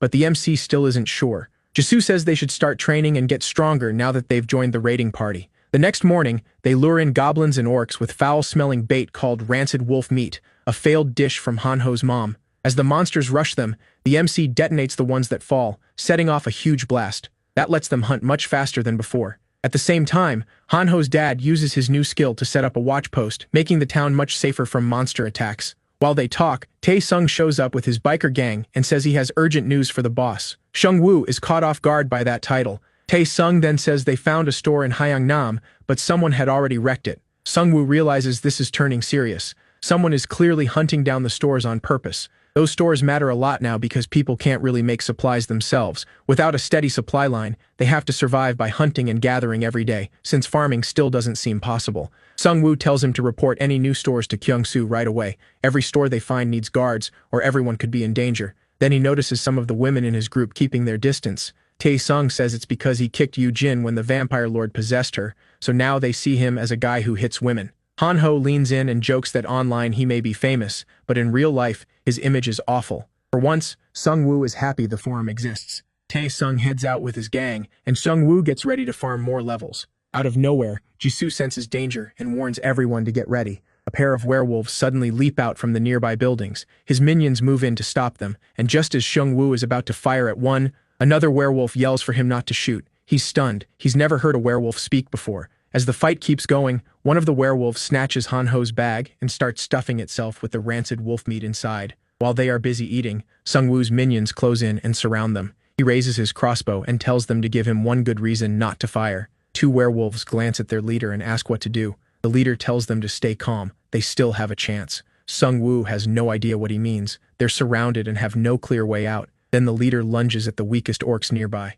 opening a path for the other 2 to run. The MC stops the arrows, but the other 2 still escape. Seeing him risk himself for the others, Seongwu is impressed by his loyalty. His minions pin the leader down, and Seongwu asks why they attacked. The leader says they lost control when they smelled the meat in Han-ho's bag. Then the MC asks how they managed to regain their senses. The leader says they were stuck on a quest that forced them to hunt and eat humans. After they finished that quest, their minds came back. The MC never knew a quest could force wolves to attack people. He thought monsters just acted on instinct. He asks if there are more like him nearby. The leader stays quiet, but Seongwu already gets it. He asks if they were the ones destroying the stores. The werewolf says no, they aren't behind that. If they can, they avoid humans. He says another group is attacking people and wrecking stores to weaken the players. That group is led by humans called the Mad Scientists, who make dangerous items to hurt others. The MC realizes those must be the wandering merchants he heard about. He asks if the werewolf is telling him all this just to buy time for his teammates to return and rescue him. But the leader says he already told them to run and never come back if this happened. When Seongwu finally puts his sword to the monster's neck, he expects begging, but gets the opposite. The werewolf says he's been waiting for this for a long time. He explains that during the class election event, he didn't trust the system and refused to pick a class for himself or his family. But his son loved games, chose a class card, and became the first human the werewolf ate. He says once he came back to his senses, he wanted to die. Seongwu knows he still can't let him live, no matter how sorry he feels. With his last words, the werewolf says the game is unfair. He only made those choices to survive, and somehow they all still became the wrong ones. Seongwu ends his pain. Han-ho feels sorry for him, knowing they are all thinking beings just trying to protect their own. The MC tells him not to get careless. Even the looters they killed before probably had families too. He tells Han-ho to get ready. They're going after the two werewolves who escaped. Jisoo asks what they'll do if they catch them, since they seem like kids. He says he doesn't plan to hurt them. He just wants to learn more about the werebeast's territory, even if none of this feels fair. By giving the werebeasts human minds, the system is creating conflict. Players want them gone, but knowing they were human makes sympathy harder to avoid. Still, he knows he can't risk mercy on creatures that can kill him and might lose control at any moment. The system built these beasts to hunt people, and their quests prove it. Seongwu's group travels a long distance while searching for the werewolves. Then they hear voices nearby and quickly hide. They spot the two werewolves, now captured by a pack of kobolds. One kobold jokes about turning them into sausages, but the leader stops him. They're meant as gifts for the queen. The kobolds jab the werewolves with spears and drag them back to their nest. The group is confused. Kobolds are weak, yet they caught two mid-level werewolves. Seongwu guesses their spears use some kind of paralysis poison, but he still doesn't get how they bound them so easily. They also notice a store inside the dungeon, which means no one has cleared it yet. Seongwu tells the team they need to secure that store if they want their community to survive. Right then, a notice pops up. This dungeon is called the Venomous Spider Queen's Chambers. It's a deadly zone where 124 players have already died, and clearing it gives a 50% bonus reward. Han-ho gets nervous since they didn't bring any goblins, and this dungeon clearly favors monsters. As they move deeper in, they find people trapped in spider webs, crying out for help. Jisoo cuts the webs apart with her flaming blade and frees them. One of the survivors thanks them, but several spiders suddenly crawl out of his mouth and kill him. Seongwu orders everyone back and blows up the bodies. He warns them to stay sharp and watch the ceiling. The spiders are coming from everywhere. The blast draws in more spiders and kobolds, and they start swarming the group. Then Han-ho suddenly throws his knife and drops one of them. That triggers his Super Saiyan form. All fired up, he enters Berserk mode and starts smashing spiders and kobolds with a huge grin. The monsters panic, thinking he's the real demon, and start running. Han-ho gets drunk on the power and starts repeating Seongwu's whole speech in his head. He even starts thinking he doesn't need the team anymore, that he can handle everything alone. Now he's basically a priest bandit. The kobolds switch tactics and order the spiders to web Han-ho from every direction. Seongwu realizes this is how they captured the werewolves. They manage to bind Han-ho for a moment, but he tears free with a roar. The kobolds tell the spiders to keep firing webs at him, and this time they fully pin him down. Once he realizes he can't break out, Han-ho snaps back to normal and calls the MC for help. Seongwu blows up the nearby bodies again, catching the monsters in the blast. While helping him, he gives Han-ho a quick lesson about keeping his emotions under control. Then even more monsters show up. He uses Death's responsibility to summon zombies and sends them at the enemy. Another explosion wipes out the attackers. That lets his team secure the subway station. But the way to the next station is blocked. He remembers the subway links to a mall above, where he thinks the queen is hiding. After clearing the mall, they reach the boss room. A warning says this killer dungeon has already taken 124 lives, and they can still leave now for a small reward.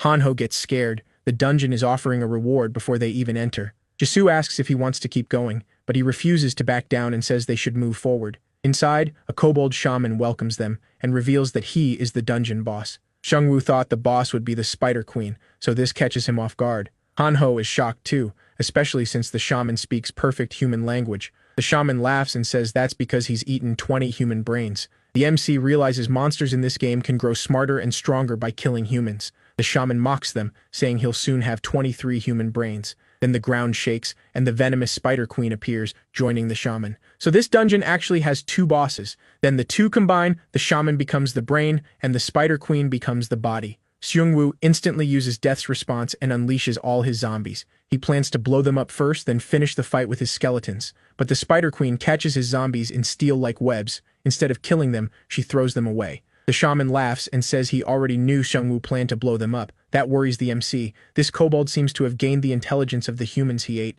He watches the Spider Queen block Hanho's thrown dagger. The kobold boasts that he is the brain and the queen is the body, and she'll protect him no matter what. When the Spider Queen fires webs, Jisoo burns through them with her flaming sword. She grins and says the queen burns just like the other spiders. The kobold shaman counters with water magic, putting out the flames and keeping Jisoo back. At the same time, the MC orders his minions to make a barrier and tells Hanho to stay with Jisoo. He says he already has a plan. As the Spider Queen smashes through his minions, he uses his Necromancer skill to raise every corpse hanging above them. As the bodies rain down, he says this nest was basically built for him. Filling your home with corpses is a terrible idea when you're up against a Necromancer. The revived minions rush the boss, but the Spider Queen cuts them apart with her legs. Still, one minion lands a hit on her leg. That makes her furious enough to spit poison, but poison does nothing to the undead. They're only bones. The shaman catches on fast and tells her to stop, but she's already slipping out of his control and won't listen. Seongwu expected the shaman to figure that out. The queen wipes out the first wave of skeletons, so the MC raises even more from the bodies around them. He knows he can't drag this out much longer. His mana is running low. Most monsters fight until they burn out, then give up. But this boss is different. The kobold knows exactly what he's doing, and the endless revived minions start getting on his nerves, so he and the Spider Queen charge straight at the MC. The Spider Queen leaps at him. He stops her with a bone shield. His stats are far above an orc's now. He still can't match a boss head-on, but if he pours everything into defense, he can hold her off. The Spider Queen shatters his shield again, and one strike gets through. He's thrown back, but he stays on his feet. He expected to take damage. As long as they can't kill him in one hit, he's fine. His minions keep restoring his health and mana whenever they attack. He just has to endure the pain and keep going. Then the queen suddenly stops attacking. Seongwu taunts them, asking if they're already worn out. The kobold boasts about his brains and says he won't keep fighting a battle with no end. The queen gathers up the nearby corpses, and the shaman burns them with a fireball. He's destroying the bodies so the MC can't raise more skeletons from them. Seongwu realizes the shaman is even smarter than he thought. His minions rush the shaman, but an air blast turns into a barrier and keeps them back. Sure he's running out of minions, the shaman lets his guard down, and Jisoo slips in from behind to strike, but the Spider Queen is ready. She blocks with her legs and shields the shaman, who mocks Jisoo for trying to catch him off guard. He scans the group in front of him and notices someone is missing. Then Hanho appears with the zombies and says he and Jisoo made a secret weapon just for him. The shaman calls Hanho an idiot and laughs that the zombies can't even reach them. But when he orders the queen to attack, he realizes she's no longer in control of herself. Hanho pulls out the rotten meat and reveals he smeared it on the zombies. The smell is too tempting for both the Spider Queen and the kobold shaman. Since the kobold is a monster too, he can't resist the smell either. Seongwu knows that no matter how smart the kobold is, he still can't beat his monster instincts. The shaman tries to stop the queen, but he's too late. The MC says his goodbyes and blows up the zombies in a huge blast. At the same time, the prosecutor is fighting another boss. He cuts it in half with one sword swing, killing the man-eating bat. His troops cheer the win, and he gains experience through his crusaders. He's strong enough to hunt whatever monster he wants, and he can level through his party members too.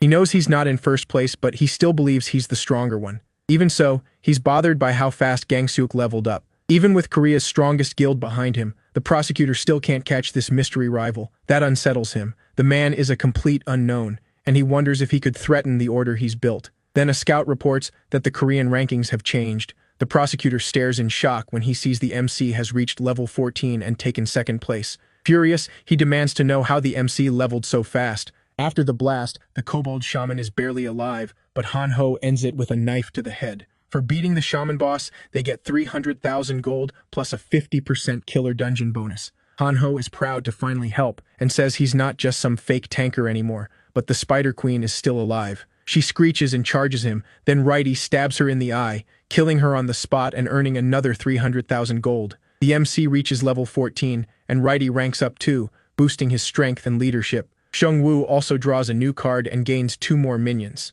With this many troops, he feels almost ready for the raid. He doubts finding the Grim Reaper's scythe will be a problem now, and his first awakening is getting close, which worries him a little. Jisoo says now that the dungeon is clear, they should go find the store. Later, they find a C-rank store inside the dungeon. It works like a slot machine with gold, platinum, and diamond options. Seongwu notices the platinum option costs less in this store, Once they read the rules, they realize it's basically gambling. Han-ho says he wants to meet the store manager. Meanwhile, Seongwu starts figuring out their odds. The system gives out tokens, and the more tokens you have, the better your chance of pulling a good item. Han-ho raises his hand and insists on going first, thinking it'll boost his luck. Seongwu points out there are 3 machines so they can all play at once. After a bunch of failed spins, a message says 5 losses in a row will at least give them a low-rank item, which only annoys Han-ho more. Jisoo and Seongwu keep spinning like addicts. The system clearly raises your odds the more you play. That's how gambling hooks you. They go all in, and Han-ho finally hits the jackpot. He wins a legendary magic scroll that grants 1 random skill, though it has a 50% chance to fail. Jisoo eventually stops after running out of money, but our boy isn't quitting that easily. He also hits the jackpot and gets a top-tier item, the Shadow King's Ring. It gives him 3 agility, 2 health, and a shadow clone that deals 50% damage. It also unlocks a quest to collect all the Shadow King's relics for the Shadow King's crown. Since the quest is just about collecting the full set, he isn't very interested. Because Jisoo got nothing, Seongwu gives her the Wind Spirit's bracelet. He also doesn't mind smashing the store machines. Then they head back to town to tell the others about the stores, since someone needs to guard them. Over the next few days, Seongwu and his party work on making the town more self-sufficient. When they're ready for the next raid, Han-ho tells him the app has a new feature, a live broadcast. He opens a stream that's already on, and Jisoo guesses it's just a test since all they see is an office. The MC wonders whether this came from the system or the Liberation Guild. He doesn't want to call it bad right away, but he can already see how it could shape public opinion. He realizes the prosecutor could use it to build support for his guild. He doesn't think the prosecutor is evil, but ambition can push people into bad choices. Seongwoo's jump to level 14 has clearly messed up the prosecutor's plans, making him watch Seongwu even more closely. He knows the prosecutor will try to keep most of the raid rewards for himself, but the special oath parchment from a hidden stage might be useful soon. Then a helicopter arrives. The blindfolded man steps out and introduces himself as Minhyum Seong, lieutenant of the Crusader team. He says he's here to pick up the player in second place. While they fly, the MC asks how safe air travel is with wyverns around. The blindfolded man assures him their guild tracks every wyvern in real time. The pilots admit it's not completely safe, but they can't ignore how useful air travel is. The MC sees the advantage of a large guild with good coordination. A small survivor group like his can't do things like this. He starts wondering if there's another way to travel besides flying. Then a new raid quest appears. It'll be a competition. To get the special reward, they have to beat the raid boss solo. The boss has the gladiator's blessing, cutting damage from strong attacks by 90%, but that buff turns off in one-on-one combat. Whoever kills it alone also gets a special title. The blindfolded man is surprised because this wasn't part of the plan, but he trusts his sister or the prosecutor to deal with it. Watching him panic makes Han-ho think they're kind of alike. The MC is shocked too, since raid bosses are usually fought by groups because they're too tough to take down alone. He gets the feeling someone is watching them. After all their prep, this sudden change feels way too deliberate. Now he has no choice but to compete with the prosecutor and the other guild members in the raid. The player guidebook shows a message from the prosecutor. 12 groups and 1,000 players will join the Yui Island boss raid, and it will be broadcast live. After that, the Liberation Guild plans to hunt monsters across Korea, then eventually the whole world. Most players are excited, but some say the MC should lead instead since he's ranked higher than the prosecutor. When Seongwu and his team arrive, the other players are excited to see him. As they land, the prosecutor comes out to greet them himself. The MC tells him he's impressed by how organized everything is. Then he spots a camera and starts to suspect the prosecutor is using the raid for publicity. He spots a huge crowd of players and wonders if this is meant to show how outnumbered they are. Then a purple-haired player steps up and mocks him for bringing only 2 teammates. He says this hardly looks like an equal alliance, then brags that he brought 31 elite members, as if the purple hair wasn't enough. Since they still haven't discussed the contract, the MC suspects the prosecutor and the purple-haired guy planned this to embarrass him. Seongwu asks the player to introduce himself first. The prosecutor says he's Gang-Yoon Lee, leader of a Daehak Row group and a fire sorcerer well known on the forums. Seongwu says the 3 of them always move together, and headcount doesn't matter in a boss raid. It isn't a war. Gang-Yoon gets irritated, but the prosecutor reminds him what class Seongwu is. He says Seongwu is never truly alone, which is exactly why they invited him to the raid. While the blindfolded guy nervously bites his nails, the prosecutor says it's time for the meeting. They go inside for the meeting, which is about to begin. Leaders from different groups are already gathered there. Manhwa Seong, the Crusader's deputy lieutenant, announces that the new quest has made the raid harder, so the reward should be bigger too, even if they don't know what items will drop. She suggests selling the items for gold and dividing it evenly among the 12 leaders. The MC scans the room and realizes everyone is in on it. Equal splits aren't always fair, but none of the leaders object. He sees the trap now. They were with the prosecutor from the start, all tied to the Liberation Guild. Even split 12 ways, most of it still goes to them, leaving him with scraps. When Manhwa asks if anyone objects, Seongwu raises his hand and asks why they'd split rewards evenly when the quest says someone must fight the boss alone. Whoever risks their life should get all of it. Manhwa reminds him that he was the one who first suggested sharing rewards equally. Seongwu quickly says he asked for fairness, not equality. The other leaders reject that idea, saying everyone has different strengths. They ask if he just wants someone else to kill the boss for him. Then one leader, Seongwu, stands up and challenges him to a duel. He's ranked 11th and known as Iron Fist. Seongwu is famous for fighting monsters with his bare hands. Seongwu brushes him off, saying he's only mad because he knows Seongwu is right. That only makes Seongwu angrier. But the prosecutor slams the desk and says it's a great idea. Hiding his irritation, he adds that this will make the raid even more interesting. That night, Seongwu vents his anger on a pack of lizard monsters. As the fight drags on, more and more monsters pour in. Instead of retreating, he decides to go all out. Then fireballs suddenly rain down, and the blast wipes the monsters out. The purple-haired guy shows up and warns Seongwu to be careful. If he dies, they'll all be in trouble. The island has turned into the perfect home for lizard monsters. Still, Seongwu is sure he can wipe them all out. Gangyun adds that they also have to stop the fallen ones from planting the world tree seed. Seongwu asks if he knows who they are, but Gangyun says he has no clue whether they're players or monsters. That's why, he says, taking control of the island comes first. He seems sure the prosecutor can handle it. He's the kind of man who keeps his word. A moment later, they spot a helicopter heading toward Uito Park. Seongwu thinks they're going after the prosecutor, but the purple-haired guy says the MC is heading there too. They're worried he might reach the boss first. Not far behind Seongwu is Myung-soo Yang, an archer who was already a rising star before the world changed. He believes success isn't always about hard work. Sometimes it's about knowing the right people and playing politics. People like those who obey and fit in easily. He knows he isn't the strongest, but he's good at sticking close to powerful people to survive. Manhwa gave him 2 weapons and told him to trip the MC during the boss fight, but things aren't going the way he expected. Watching the MC's team fight, he realizes his plan is falling apart. Jisoo's flaming sword and Han-Ho's unbreakable defense barely seem real. He stares at them, wondering if they tamed some kind of new monster. On top of that, the MC is marching around with an army of armored zombies. The boost he gets from them feels a lot like the Crusaders' synergy. While he's thinking, Seongwu glances back and asks his group if they want armor too. They say no, they're archers and wear light gear. But he puts armor on them anyway. To their surprise, they feel both lighter and safer. That pushes the MC's synergy even higher with more than 40 units. Myung-soo feels like he's helping the very man he's meant to beat, and hopes it won't hurt his review. Myung-soo slips back into flattery and points ahead. Uito Station is there, and beyond it is the park with the boss room. As they get closer, the MC grows uneasy because the water level is rising. The archer warns that lizard men are hiding in the water, waiting to ambush them, so teaming up would be smarter. He secretly thinks even the Necromancer might struggle here, but Seongwu ignores him and tells Han-Ho and Jisoo to fall back. His werebear minions start hurling lizard men into the water, and the MC detonates the corpses, killing every monster hiding below the surface. The move earns him a pile of gold, and the nearby archers can only stare. When the smoke clears, the MC tells them the way ahead is open. Soon, a helicopter arrives and a cameraman starts filming him. Han-Ho notices it right away and realizes it was meant to capture the Guildmaster's big moment, but the cameraman gets so excited that he keeps filming the MC and his skeletons instead. He thinks this is exactly the kind of footage the prosecutor would want, something to raise the spirits of other survivors. The viewers cheer as they watch the MC cut through the monsters. Then the cameraman's assistant says the Crusader team is calling. When he answers, he hears Manhwa yelling that he needs to turn back now or face the consequences. He doesn't get it. She gave permission to film the other teams. She snaps that she only allowed it so players wouldn't accuse them of bias. Afraid for his life, the cameraman quickly turns away to film the other teams. The MC and his friends figure the other teams must be doing well too, which is why the helicopter left. Eventually, the 3 of them reach the boss room. Even though it's a park, Jisoo says it feels more like a jungle.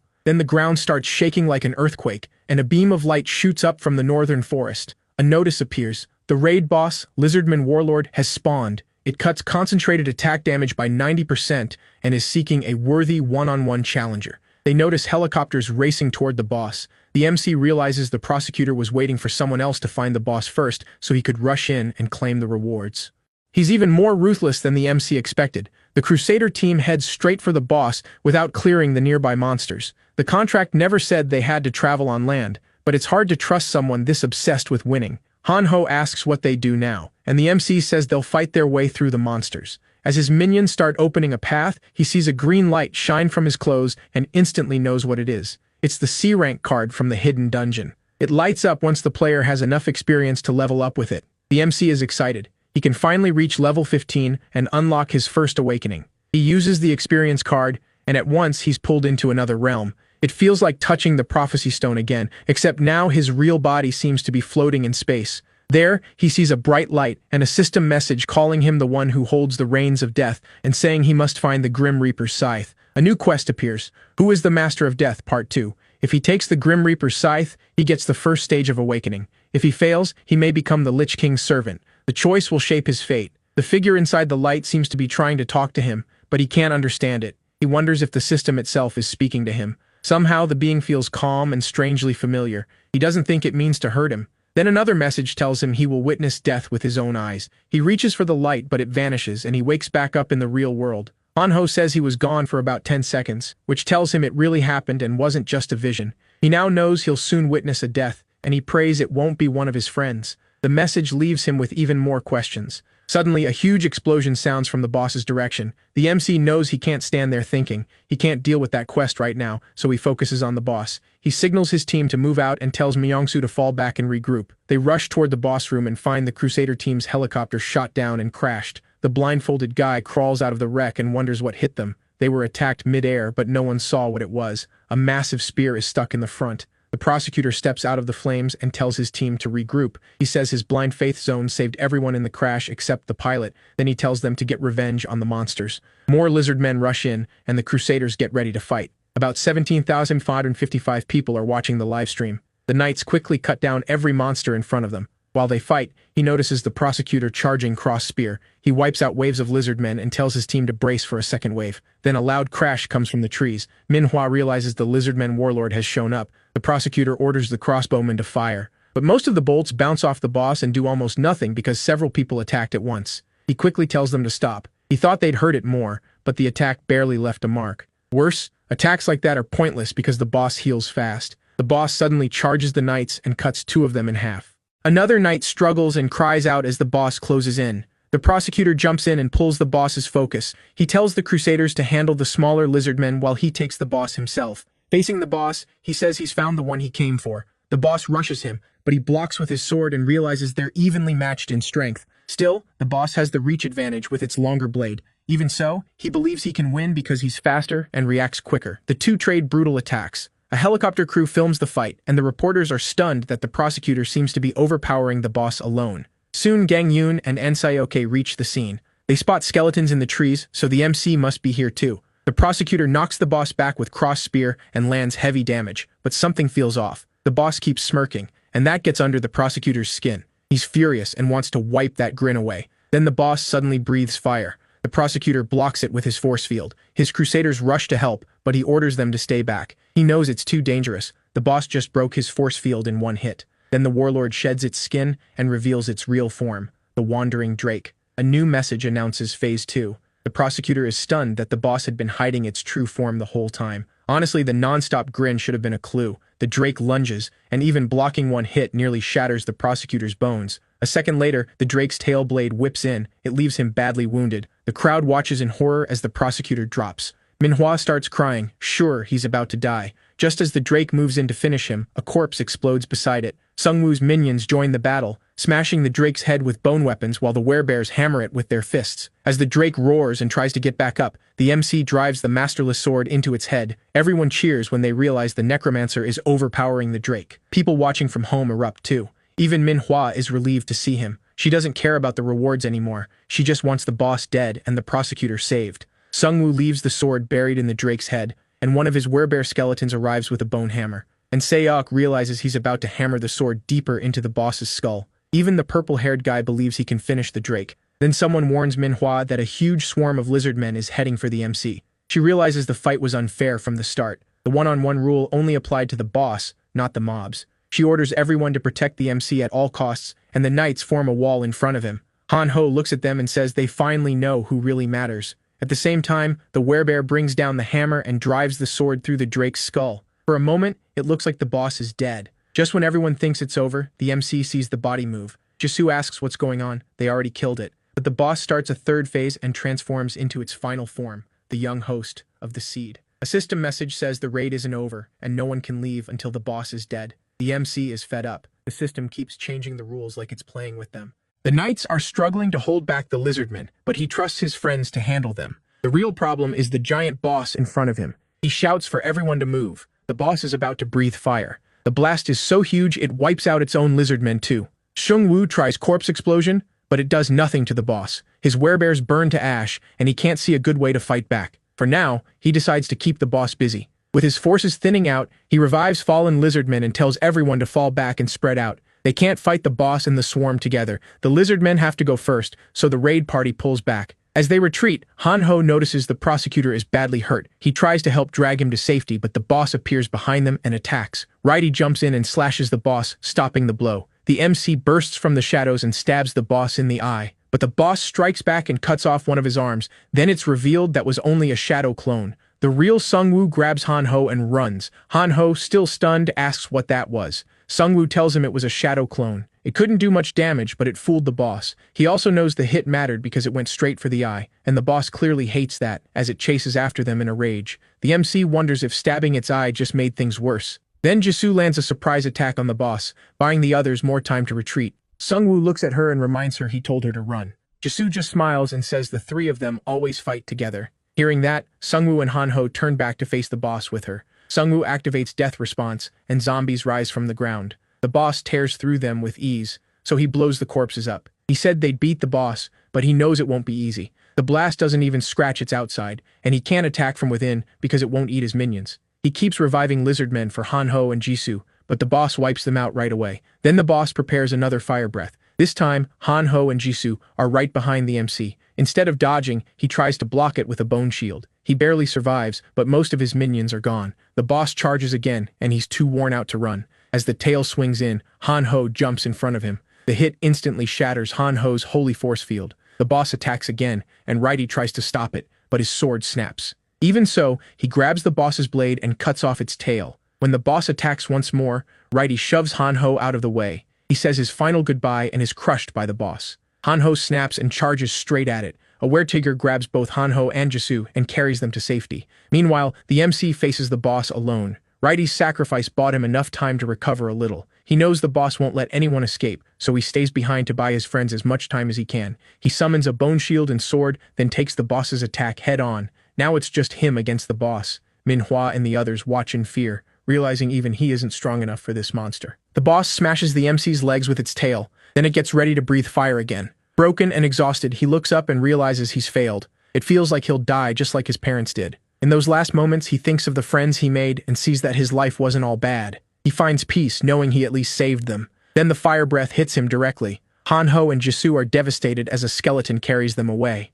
After dying, the MC wakes up in that strange space again. He thinks it's a miracle he lasted this long. So much of it came down to luck, good item draws, and the friends he made. Even now, he worries about them and wonders if they survived without his skeletons. Then he hears someone call out to him. He looks up and sees the Grim Reaper. That's when he realizes he had to truly die to meet him. He asks if he's here to send him to heaven or hell. He's tired and ready for it to end. The Grim Reaper mocks him for being worn out so young. The MC is startled, then wonders if the Reaper is actually teasing him. But his surprise turns into total shock when he sees the Grim Reaper is actually his own dad. Seongwu asks if this is real or just another trick from the system. His father says it doesn't matter. Seongwu agrees. Dead is dead, and this feels like a fitting end. He asks if his father hated him for running from the fire. Seongwu admits he was scared to die, so he just watched. After that, he studied and pushed himself hard to become stronger, always trying not to take on too much. But even after all that, he still feels like he failed. His father laughs and asks if that's what has been eating at him this whole time.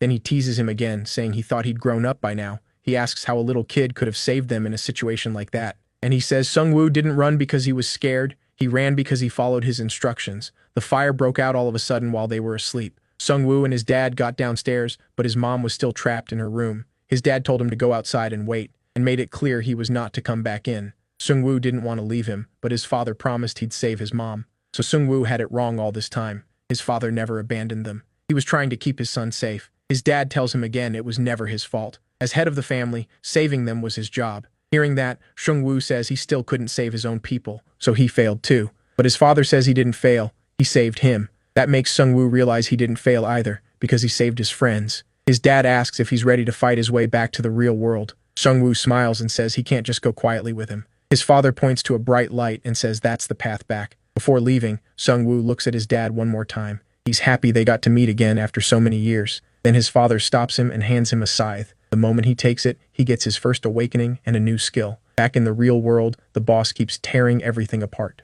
Jisoo and Han-ho still can't accept that Seongwu is dead. The prosecutor wakes up, crushed by guilt over his reckless choices. He sees the bitter looks from Seongwu's friends. Deep down, he knows he deserves them. He remembers Han-ho saving him when he couldn't move. Maybe Han-ho's passive skill played a part, but he was still the only one who came for him. He pushed away his strongest ally and made plans without him. Now he knows he has to fix this, or the world is done. The blindfolded man runs over the moment he sees him awake. The prosecutor realizes Han-ho saved him earlier, which means Manhwa left him behind. They begin pulling back from the battlefield. As they retreat, the prosecutor apologizes to Seongwu and vows to protect his friends as best he can. Then the sky suddenly goes dark. A warning message appears. The Great Spirit has been activated in their area. Manhwa spots a green light in the black fog and wonders if Seongwu caused it. Then our guy appears, looking like a Lich King.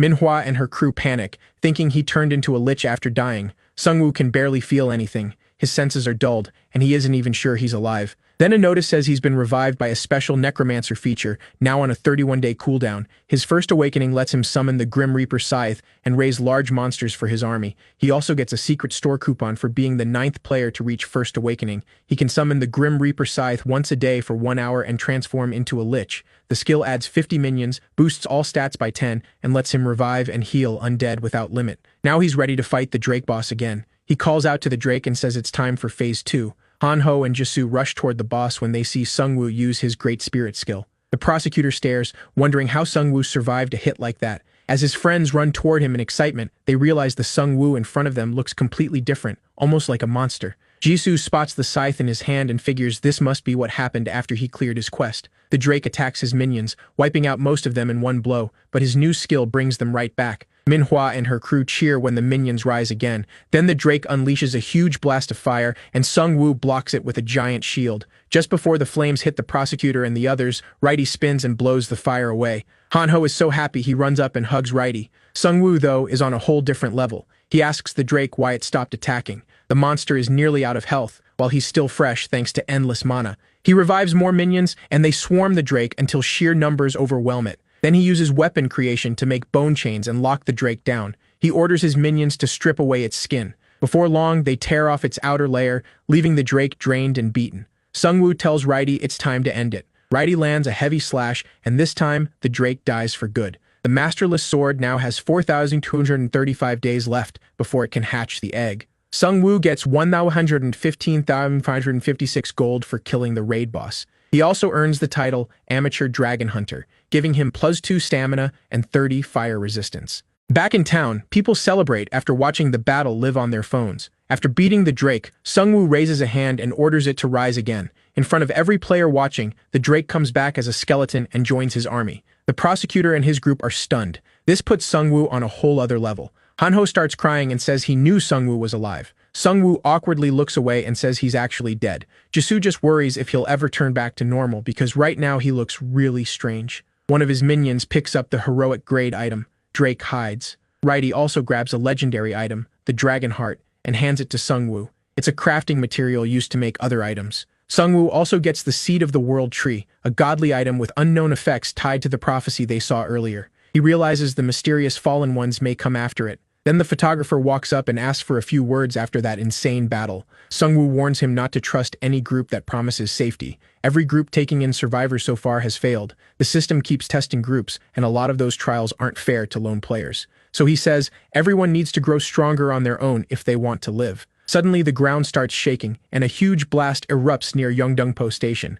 Manhwa tells the prosecutor their base is under attack. He immediately orders everyone back to the station. Seongwu sees the black smoke from the blast and realizes it's the breath of the abyss. He wonders if the group making deadly bombs is behind it. As the helicopters lift off toward town, the prosecutor drops to his knees and begs Seongwu to help. He says the station is full of non-combatants, and in his current shape, he can't protect them. Seongwu knows he can't ignore whoever attacked the town. He tells the prosecutor they still need a long talk, but for now, he'll help. The helicopters have to land outside since they can't fly through the smoke. A survivor tells Manhwa they were attacked by beastmen, who seem to have regained their minds. Now Seongwu is sure the wandering salesman group hit the station, a mix of self-aware werbeasts and crazy scientists. As he nears the smoke, he notices the color is lighter and guesses they changed it to spread farther. The Crusader team can't do much against the smoke, so Seongwu says he'll handle things inside. If the werewolf's last words were true, this anti-human group could become a huge threat. He figures they were smart to hit Yeongdongpo Station while the Liberation Guild's main force was away on a raid.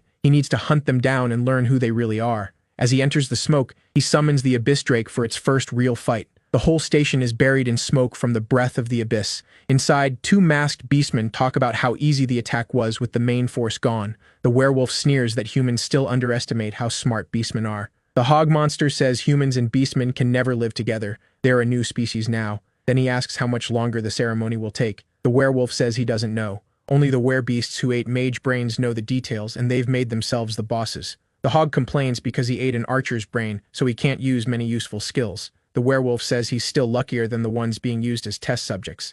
While they talk, two huge glowing eyes appear in the windows, and the drake skeleton suddenly tears them apart. Seongwu steps inside and realizes he saw so few beasts outside because they were all gathered in the station. Then he sends the drake back to the abyss. Since the beastmen mentioned a ritual, he figures they're collecting people in the station instead of killing them. With his stats, he can handle these werebeasts himself, so he plans to pick them off quietly one by one. Inside, a bull beastman is herding about 200 human players together. They were told to round up as many humans as possible, and another monster says the other floors are packed too. He asks if the bodies are for an experiment, but the bull says he doesn't know. He did overhear talk about pulling experience out of human bodies, and that shocks the other monster. The bull says they became monsters, so in this world, anything can happen. Then a notice appears. The Great Spirit and Death's Response spells have activated. Minions and zombies rise from the abyss and rush the beastmen. A were-tiger lunges at the bull, but the bull blocks it with ease. His hooves flare up with fire, and he smashes through Seongwu's skeleton minions, wiping several out. Realizing who's behind it, he shouts for Seongwu to show himself. Seongwu answers by driving his masterless sword through the bull's back. The monster calls him a coward for attacking from behind. Seongwu shoots back that spraying gas on helpless people was cowardly too. Right after killing the bull, he revives him and adds him to his army. He gets 30,000 gold for killing a level 2 bull, which tells him the conscious werbeast must use a different leveling system. He spots a human still alive, but the gas will kill them soon, so he orders his minions to carry the unconscious survivors out of the gas. As Seongwu leaves the station with them, the ground starts shaking. A warning pops up. A wide area summoning spell has been activated nearby. He doesn't know the full plan yet, but he knows he has to stop it fast. Seongwu heads for the summoning circle. When he gets there, he sees a werebeast sitting in the middle of it. He figures this is the one who spread the gas. One werewolf recognizes him and tells the others they'll earn a huge reward if they bring his corpse to the researchers. Since a day has passed, Seongwu summons the Grim Reaper's scythe and takes on the Lich King's power. He knows 5 minutes with the scythe is plenty to wipe out these werebeasts. His minions keep pouring out of the abyss and clashing with the beastmen. No matter how many fall, they just come back. The werebeast in the summoning circle laughs at the sight. He tells Seongwu it's already too late. Then another notice appears. The summoning spell has finished activating. The werebeast rises and mocks them for streaming the raid online. Thanks to that, they learned exactly how many resources were spent to beat the boss. While he's bragging, one of Seongwu's minions bites the werewolf mage and hurls him off the roof. Seongwu steps in front of him and demands to know what he summoned. The werewolf just laughs and says they're all doomed. Yeongdongpo Station starts breaking apart, and a notice warns that a raid boss is about to appear. At the same time, the prosecutor is still trying to recover with healing potions. He's angry at himself for being so overconfident. Han-ho and Jisoo see Seongwu's minions bringing back the rescued survivors, and everyone cheers. The prosecutor realizes he was doing it all wrong. Building a huge group wasn't the answer. It wasn't that he couldn't survive alone. He just believed everyone else couldn't survive without him. As the breath of the abyss starts to clear, another warning appears. A wide area summoning spell has been activated. Jisoo and the others race toward the station. When they arrive, the building is collapsing, and a giant ogre gladiator drops down, the raid boss. The werewolf laughs, saying Seongwu can't beat this boss after the fight he just had. Seongwu only smirks and says they should have watched the live stream to the end before making that summoning circle. Then he reveals he has a boss monster too, and summons the Drake skeleton. It comes down with a clean punch to the ogre champion's face. The moment people see the skeleton, they start cheering. It gives them hope. The werewolf is stunned. He never thought Seongwu would bring out a boss of his own. The prosecutor realizes that if he wants to keep up, he has to become even stronger than Seongwu. The ogre champion roars in pain, and 2 of Seongwu's minions slip out from behind the drake and throw spears. The ogre claps once and destroys both of them. They were wiped out so completely that Seongwu can't even revive them. This boss is on a whole different level. The drake also can't use fire here, or it would roast the ogre too easily. Still, Seongwu can control it, and that matters. The drake grabs the ogre by the hair and kicks him with everything it has. The ogre fires back by grabbing the drake's shoulders, but Righty jumps in and stabs its eye. The ogre slams to the ground, and the drake pins it while Seongwu's minions swarm in. They keep piling on until the boss finally goes down. Seongwu reaches level 16 and earns 705,000 gold for killing the raid boss. He upgrades Death's Response. Now it summons 15 masterless zombies for 100 mana, lasts 20 minutes, and has a 30-minute cooldown. He's happy about the level and gold, but the real prize is the ogre itself. Now he can use it as a minion. The ogre already has a heroic rank bracelet, Protection of the Thunder God. It burns all mana for a huge attack boost, but after one use, the wearer loses mana for 24 hours. Since the ogre has no mana anyway, Seongwu lets it keep the bracelet. Now both of his boss-class minions fight on the same side. The werewolf stares in total disbelief. Seongwu tells him he's really good at making monsters join him. Then he drives the scythe into him and says the joking is over. Before Seongwu can question him, the werewolf dies. Jisoo suggests their leaders planted something in them so they couldn't spill any information. The prosecutor is frustrated. It could have told them a lot about the group. Then Seongwu remembers the memory fragments. He revives the werewolf and looks through his memories. Seongwu thinks the system is clearly pushing them somewhere. First vampires, now werbeasts. In the memory, he sees the werewolf and other beastmen heading to Yeondongpo Station. The werewolf is watching the boss raid livestream, but another monster tells him to turn it off because they're almost there. Now Seongwu understands why the werewolf never watched the ending. One of them mentions a rumor that their mission isn't only to attack the Liberation Guild. The other monster brushes it off and says he doesn't know what he's talking about. The werewolf asks what the higher-ups are really planning, but the other beast says their only job is hitting the Liberation Guild while they have the chance. Then the werewolf brings up Yui Island, where the mad scientists were trying to build a lab. That shocks Seongwu, because it's where the second bad ending happened. The werewolf keeps talking about their plan, and just as he's about to reveal something important about the scientists, the other beast cuts him off. When Seongwu comes out of the memory, the others ask what he learned. He says the beastmen attacked Yeondongpo Station to take control of Yui Island. He also found traces leading to Cinderim. Now he needs to learn what the group wants there. Cinderim Station is the main transfer point between Seoul subway lines 1 and 2. A lot of people used it every day, which means it's packed with humans, and perfect test subjects for the scientists. One mad scientist laughs, praising the monsters for setting up a lab near Yeondongpo Station. To him, it means endless test subjects, basically a dream. His assistant says they need more freezers and complains about the awful stink of rotting corpses. The scientist shrugs it off and tells him to get used to the spell. The mouse monster says that's easy for him to say. His sense of smell is much stronger. Annoyed, the scientist asks if he knows how bad he smells, then asks if he wants to become human again. The rat monster quickly says yes. He never chose to become a werebeast. Without even turning around, the scientist says he should volunteer as a test subject for the head researcher. The mouse starts shaking and nervously asks if he's serious. The scientist laughs and says he's only joking. Still, he says the rat should think about it, since were-rats are treated like the lowest class among werebeasts. Then a dog werebeast rushes in, saying a dragon is outside tearing buildings apart. The scientist looks annoyed and asks if the dog has been taking drugs, but the dog frantically shakes his head. Realizing it's real, the scientist orders the dog to take him to the dragon. As the scientist and the werebeasts rush out with buffs on them, one says their Yeondongpo raid failed. When they finally face the drake, they realize just how huge it is. The scientist nearly faints. He never expected to see something like a real dinosaur. Seongwu's party charges in with the drake, and the scientist recognizes them from the Yui Island raid. Knowing he can't fight that thing, he turns to run and orders the dog to stall them while the others pack up. As they hurry down the stairs, the were-rat suddenly stops. The scientist yells, and the rat says he smells something familiar. The scientist snaps at him to move. They still have a lot to pack. Once they start moving again, the rat suddenly senses danger. He jumps in just in time, saving the scientist from flying boxes. Then Seongwu appears right behind them. He says the delivery was wrong, so he's here for a refund. The scientist tries to play dumb, so Seongwu calls in the giant orc and reminds the scientist he sent that monster after him. He scans the lab and spots both human and monster bodies. He guessed part of it from the werewolf's memory fragments, but now he sees they're even worse than he thought. He asks the scientist if he's ashamed that his sick hobby got exposed. The scientist snaps, insisting they're trying to improve the human race. He rants about making a superior humanity, so Seongwu shuts him up with a shot to the leg. The rat tries to help him up, but the scientist jams him with an experimental serum to turn him into a stronger beast.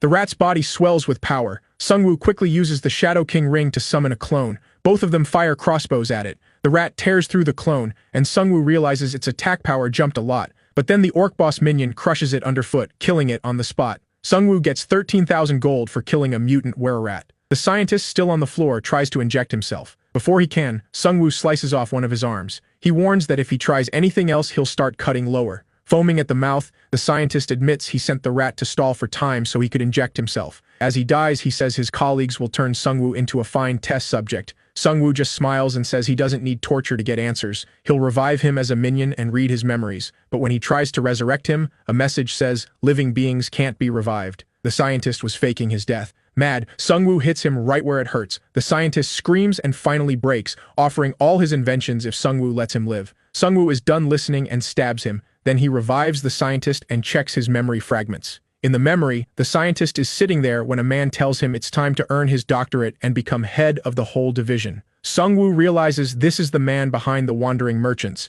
The man orders the scientist to make large amounts of gas and asks if he can handle it alone. The scientist eagerly says yes, he invented the poison gas, and asks if he should make enough to release across all of Yeongdongpo. The man says they likely won't need that much. They only need to wipe out the small fry, while the werebeast sorcerers teleport in the 3 captured raid bosses. Seongwu is stunned to hear they captured 3 raid bosses. The scientist questions whether the werebeasts they caught can really be trusted with something this important. The mysterious man tells him to watch his mouth. The plan can't work without them. He also mentions 4 beasts even stronger than the top-ranked players, saying they'll be needed later. Seongwu can't understand how beasts could be stronger than top players. They never drew cards and lost so much time, so that shouldn't be possible. Then it hits him. The werebeasts aren't human. They may level up in their own way, different from players. On top of that, the beasts and the scientist got special quests too. Seongwu knows those quests can make someone much stronger, much faster. Hearing how strong they are, the scientist says he wants to dissect them. The man reminds him their goal isn't to wipe out all players, just kill some of the ants. The scientist jumps up, thrilled, and says humans can evolve into a whole new species. Seongwu figures this must connect to the scientist's exclusive quest. A white werewolf walks in and sees them talking. Seongwu recognizes him from an earlier memory. The scientist says the werewolf is one of the 4 beasts and a grand sorcerer, but the werewolf says he isn't a mage. He walks over while the scientist hides behind the boss, saying people only think that because he carries a staff. The scientist is shocked that the werewolf knows his name. Then the werewolf hits him with a flash of light, sending him into panic. He tells the scientist not to worry. Since they're traveling together, they'll be alerted if either one is in danger. But he actually touched him to use psychometry, letting him see Seongwu. Seongwu is shocked the werewolf noticed him at all. The werewolf already knows about him and wonders how he found the Cinderum branch so fast. Seongwu realizes it must be one of the werewolf's spells. The werewolf looks straight at him and asks if he can really read the memories of the dead. Seongwu says the Cinderum branch was empty and asks if the real base is somewhere else. The werewolf tells him to leave Yeongdongpo before this fight goes any further. They'll win in the end. Seongwu is shaken, but he still wants to learn as much as he can from this beast. He asks who they are, and the werewolf gives him one name, Evolutionary Society. Then the werewolf uses a skill on him and says that name will soon bring humanity to ruin. Seongwu comes out of the memory and realizes the enemy can use psychometry too. He recalls the boss mentioning 3 raid bosses in a row. They may change plans after the first one failed, but he still can't relax. Righty hands him a map he found with 3 marked spots, A, B, and C. The first is Yui Island, the second is Sosa in Bucheon, and the third is Byomji Station in Anyang. All the arrows point to Yui Island, so Seongwu thinks that's where the raid bosses were being gathered. He already stopped Drake before they could capture him, and also took out the Ogre Champion, so only one boss is left. And there's still another Evolutionary Society branch. Back at Yeongdongpo Station, everyone is rebuilding. When Manhwa comes to ask about the mission, Seongwu tells her to gather info on raid bosses in Bucheon and Anyang. He plans to discuss the rest with the prosecutor and finds him buried in work. The prosecutor looks up and asks if he learned anything. Seongwu says another attack is coming to Yeongdongpo, and the group behind it is the Evolution Society. The prosecutor says he's never heard that name and asks why they're targeting them. Seongwu suspects they're the corrupted ones from the Yui Island raid, though he still has no solid proof. The prosecutor slams his desk and says proof doesn't matter, they attacked first. If they're tied to the second ending, they have to be stopped. Realizing they may be an even bigger threat, the prosecutor asks for Seongwu's help. He wants him to protect Yeongdongpo, since he's the only one who can resist the gas, and offers him 1 million gold. Seongwu wonders if he's being used, but the prosecutor isn't his enemy, so he agrees. He was going after the Evolution Society anyway, and now he'll get paid well for it. After the meeting, he steps out and sees the other leaders getting friendly with his group. Han-ho, though, isn't happy. Everyone seems to be trying to impress Jisoo. Then Han-ho gets a notice from the community app. The rankings changed again. The prosecutor dropped once more, and a player named Dr. 000 is now 3rd at level 15. Seongwu wonders if that doctor is the head of the Evolutionary Society. He already knows that reaching level 15 triggers a first awakening. He isn't sure whether only 5-star classes get it, but the doctor has clearly gone through his already. That means Seongwu needs to level up fast if he wants to grow stronger. Jisoo comes back after talking with the other guild leaders. When Seongwu asks how it went, she says it was just awkward. Then Han-ho gets a little dramatic and asks if Seongwu really thinks she'd switch sides. He says she cried her eyes out when Seongwu disappeared. At the same time, the blindfolded guy assigned from the Liberation Guild gets knocked out after opening one of the jars his minions were carrying. The jars, made by the scientist, hold a deadly gas called Breath of the Abyss that leaks out when opened. Seongwu warns Minhum not to touch them again. The guy points to himself and declares that he's officially their liaison now. He says he squeezed them into his busy schedule because they're such important allies, though really, he got demoted and stuck doing grunt work. He adds that his guild is gathering the information Seongwu wanted. As they head toward the other guild members, Seongwu asks Han-ho if Jisoo was really that upset when he died.